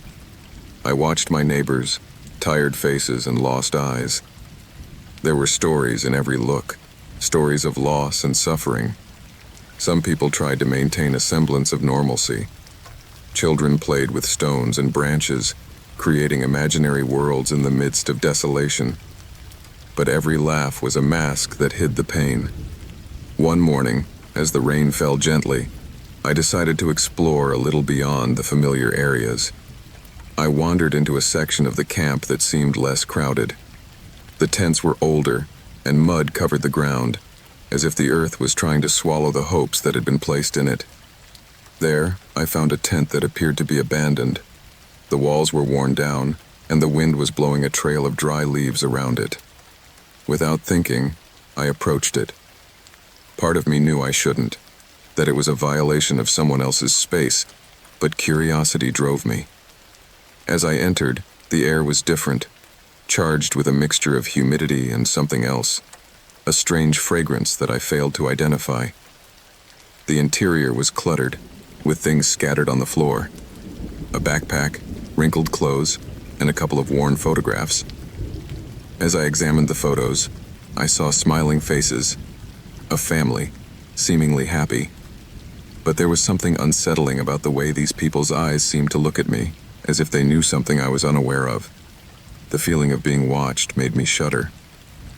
In one corner, I noticed a small diary. Its cover was worn, and when I opened it, the pages were full of scribbles. The writing was hurried and disorganized, and the words seemed to be intermingled with obscure drawings. The diary spoke of its owner's desperation, of the struggle to find food, of sleepless nights, of the growing paranoia that consumed him. At the bottom of some pages, you could read a sentence that chilled my blood. "There is something here, something lurking in the dark." That line echoed in my mind, and a shiver ran down my spine. I decided it was time to leave. The atmosphere in the tent had become oppressive, as if the walls themselves knew what I had read. As I left, the sky had darkened even more. The rain had intensified, and the drops fell like daggers on my skin. I hurried back to my shelter, feeling that something had changed in me. That feeling of being watched did not go away. Every time I closed my eyes, I imagined the faces of that family in the photo, their smiles now distorted by a shadow of sadness. The days continued to be gray, but the restlessness inside me grew. The paranoia that the author of the diary had described began to echo in my thoughts. Every noise in the night made me jump, and the thought that someone might be lurking followed me everywhere. I began to watch others with suspicion. Who could be responsible for this sense of impending danger? One morning, while eating a cold bowl of porridge for breakfast, I noticed something strange in the camp. A group of people had gathered around a tent. Curiosity led me to approach. As I arrived, I saw a man standing there, his face pale and sweaty. He spoke fervently, gesturing with his hands as he described a terrifying experience. He told of seeing someone in the nearby forest, someone who did not belong to the camp. A dark figure moving through the trees, always watching. The crowd listened intently, and the tension in the air was palpable. Looks of fear crossed among the refugees, and the paranoia I had felt in my own veins became a rapidly spreading virus. From that moment on, the atmosphere in the camp changed. Looks became more suspicious, and murmurs became fearful whispers. The figure in the woods became a recurring theme, and people began to share stories of disturbing encounters. Some claimed to have heard laughter in the night. Others claimed to have seen shadows moving through the trees. The tension became palpable. Each night, the darkness grew more oppressive, and the sound of the wind seemed to whisper dark secrets. The cold intensified, and with it, fear settled in our hearts. Paranoia became a way of life. People began to group together, to seek safety in numbers, but that only fueled distrust. Accusations began to surface, and soon the camp became a place where camaraderie turned to distrust. One night, as I was trying to sleep, the sound of footsteps echoed outside my tent. My heart skipped a beat.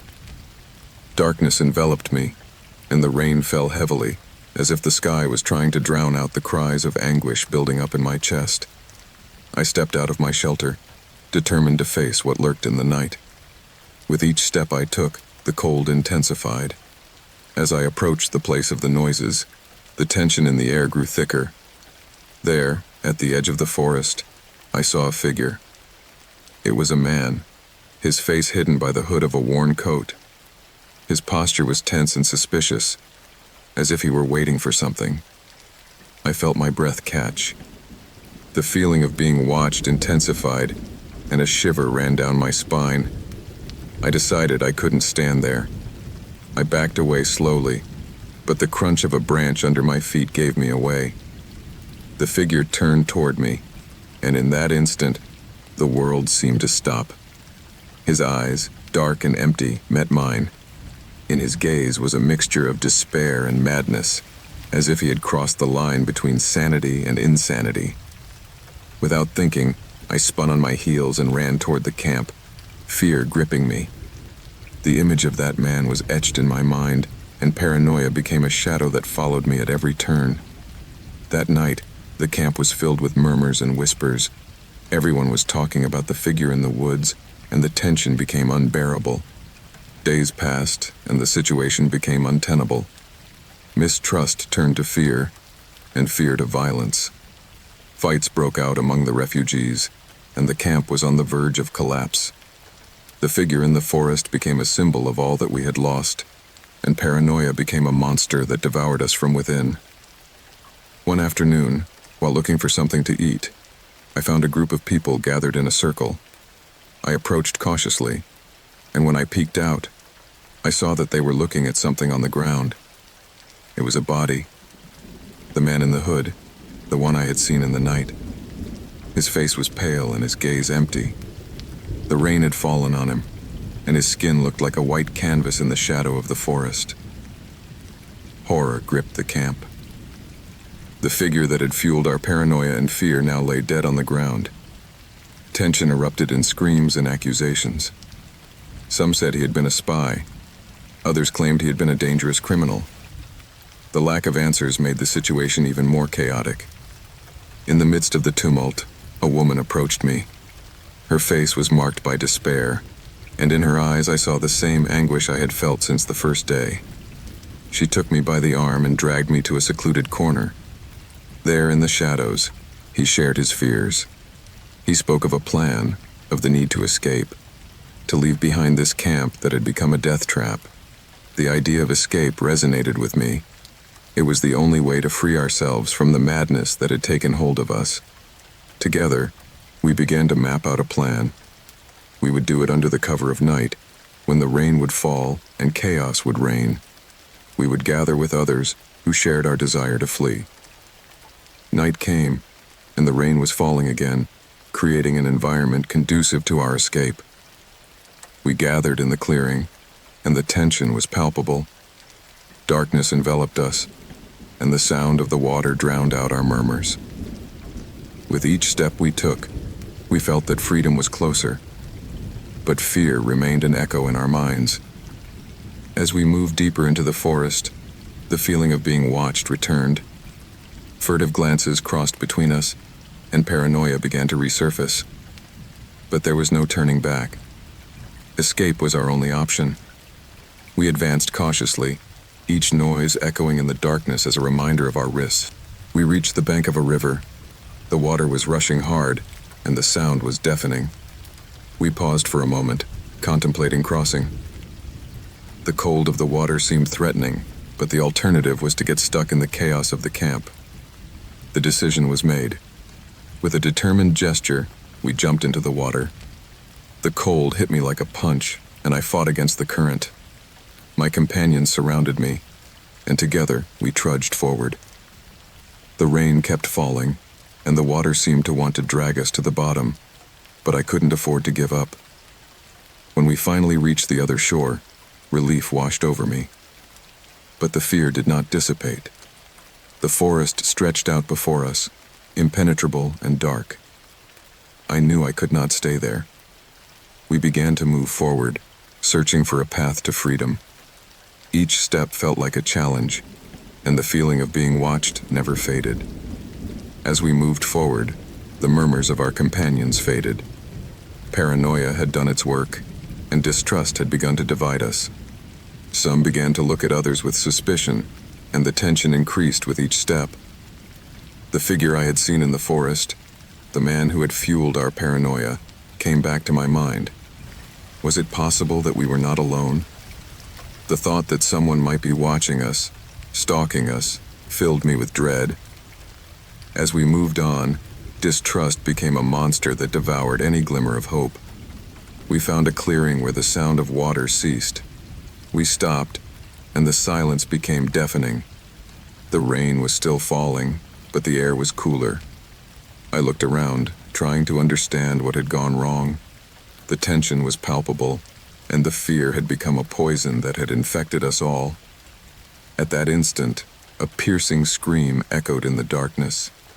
It was a call to despair, and the sound coursed through my body like a bolt of lightning. Without thinking, I ran in the direction of the scream, my companions following in the distance. The figure that had lurked in the woods was returning, and madness gripped us. As I reached the place of the scream, I saw a group of people surrounding a man on the ground. His face was covered with mud, and his look was one of pure fear. The dark figure, which had been a symbol of our paranoia, had now materialized in front of us. Madness had been unleashed, and violence began to erupt among us. Chaos gripped the clearing. Shouts, blows, and accusations flew through the air. Mistrust had reached its peak, and madness broke out. I couldn't stay there. Fear was pushing me to flee. I began to run, leaving my companions behind, feeling freedom fading away. The rain was falling harder, and my footsteps echoed in the mud. The image of the man on the ground was still in my mind, and terror gripped me. The figure that had fueled our worst nightmares had become a reality, and madness had been unleashed. I knew I had to escape, that the only way to survive was to leave the chaos behind. As I ran, the forest became a maze. The shadows lengthened, and the darkness seemed to close in on me. The feeling of being watched never went away. Every rustle, every noise, was a reminder that danger was near. Paranoia had become a constant companion, and I could not allow myself to stop. I found a small stream.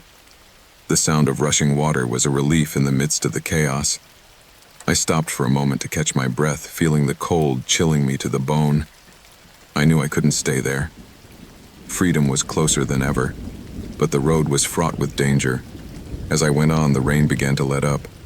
The air became cooler, and the sound of the water became a soothing melody. But I could not let my guard down. The fight for freedom had scarred my soul, and distrust had become a poison that consumed everything in its path. After what seemed like an eternity, I found a small clearing. Daylight was beginning to filter through the clouds, and the landscape looked clearer. But in my heart, the feeling that something was not right was still present. The experience in the refugee camp had left a mark, and the struggle for survival had transformed my being. Looking back, I realized that paranoia had been a monster that had devoured our hopes. The figure in the forest, the man who had fed our fears, had become a symbol of all that we had lost. Madness had taken shape, and the struggle for freedom had left scars that would never heal. As the sun began to peek through the clouds, I knew the struggle was not over. Freedom was within reach, but the path forward was filled with uncertainty. With each step I took, I knew I had to face my own demons and find the strength to move forward. Life would go on, but the scars of the past would always be present. The rain had fallen, but it had also brought the hope of a new beginning. The days leading up to the storm had been unusually warm, with clear skies that seemed to mock what was to come. However, a pressure in the air already heralded the arrival of something dark. I was walking through town, feeling the sticky heat on my skin, when the clouds began to pile up on the horizon, as if they were conspiring to unleash their fury on us. It was an ordinary day in my monotonous routine, but as the afternoon slipped into evening, the atmosphere became oppressive. The townspeople hurried to close doors and windows, and the air was filled with an eerie murmur. People were talking about the approaching storm, and although I had heard many warnings in the past that never materialized, this time there was something different. I decided to head home before the storm unleashed its fury. The road took me through a field that was normally a place of tranquility, but today it was charged with an unsettling energy. The first drops began to fall, and the sound of the rain hitting the dry earth resounded like a drum. I hurried, but the storm raged with unexpected intensity. The sky darkened, and the wind began to howl, as if the air itself was complaining about what was coming. Arriving home, I found the door unlocked. I rushed inside, closing it behind me as if that could offer me some sort of protection. The rain was pounding hard, and the sound was deafening. The house, normally cozy, now felt like a prison. I sat in the living room, watching out the window as the trees bent under the pressure of the wind. Nature was in full rage. As the storm progressed, the intensity of the lightning illuminated the room, and the rumble of thunder vibrated the walls. At that moment, an uneasy feeling came over me. The storm was not just rain and wind. There was something deeper, a sense of impending disaster. The weather became erratic, and the rain began to fall in torrents, as if the sky decided to overflow. Suddenly, a knock echoed at the back door. The sound was dull, as if something heavy had crashed against the wood. My heart skipped a beat. In a place like this, in the middle of a storm, noises could be deceiving. Despite my instinct to stay where I was, curiosity pushed me to get up and approach the door.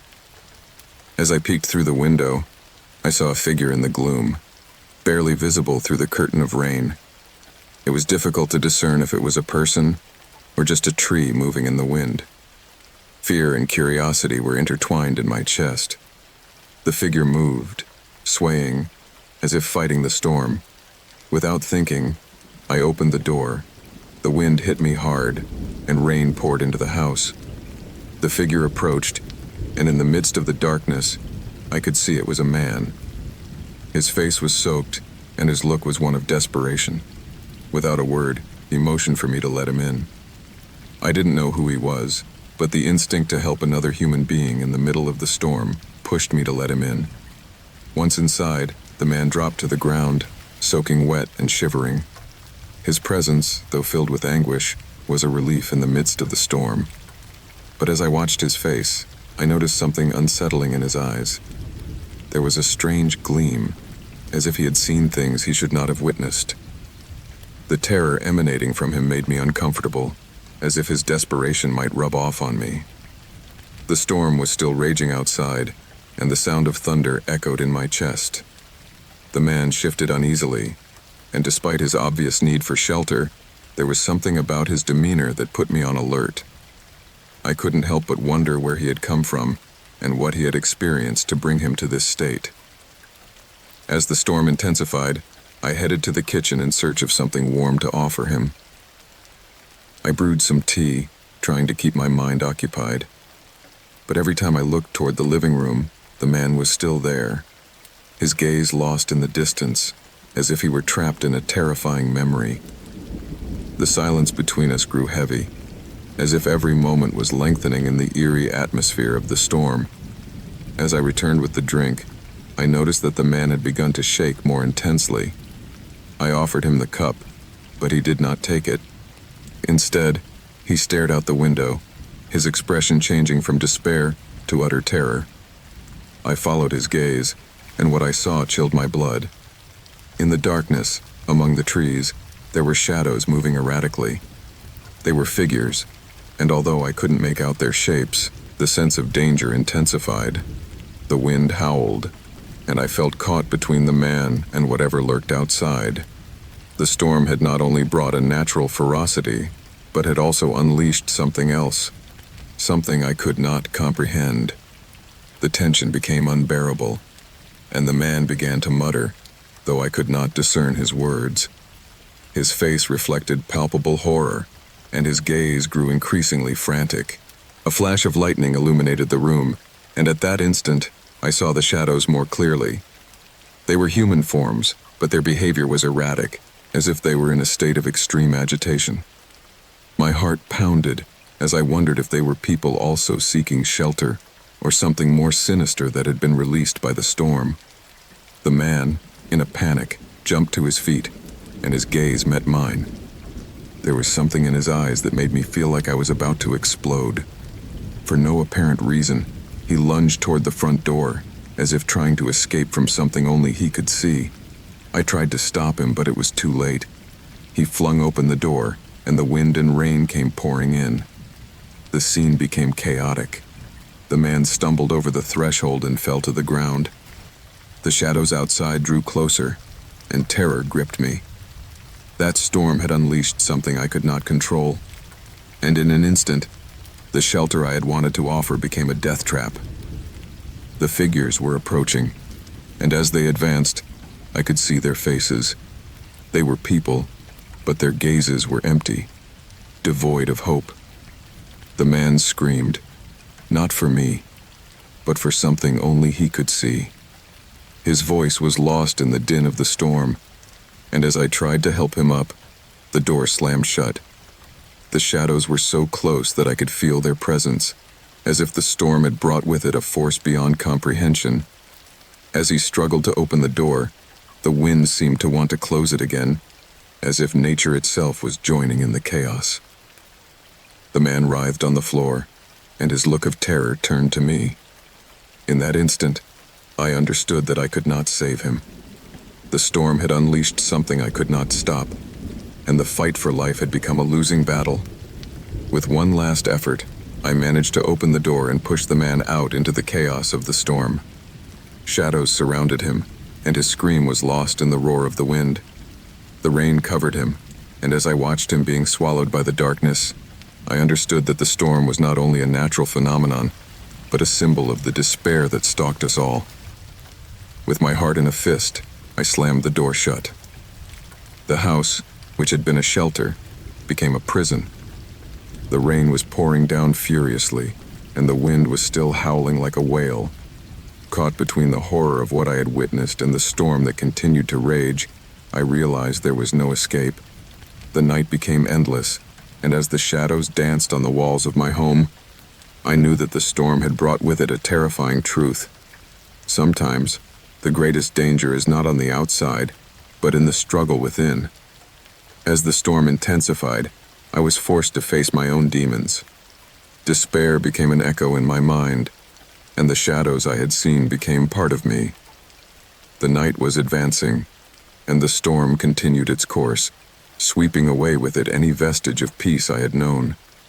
The struggle for survival had reached its climax, and inside me, I felt that there was no turning back.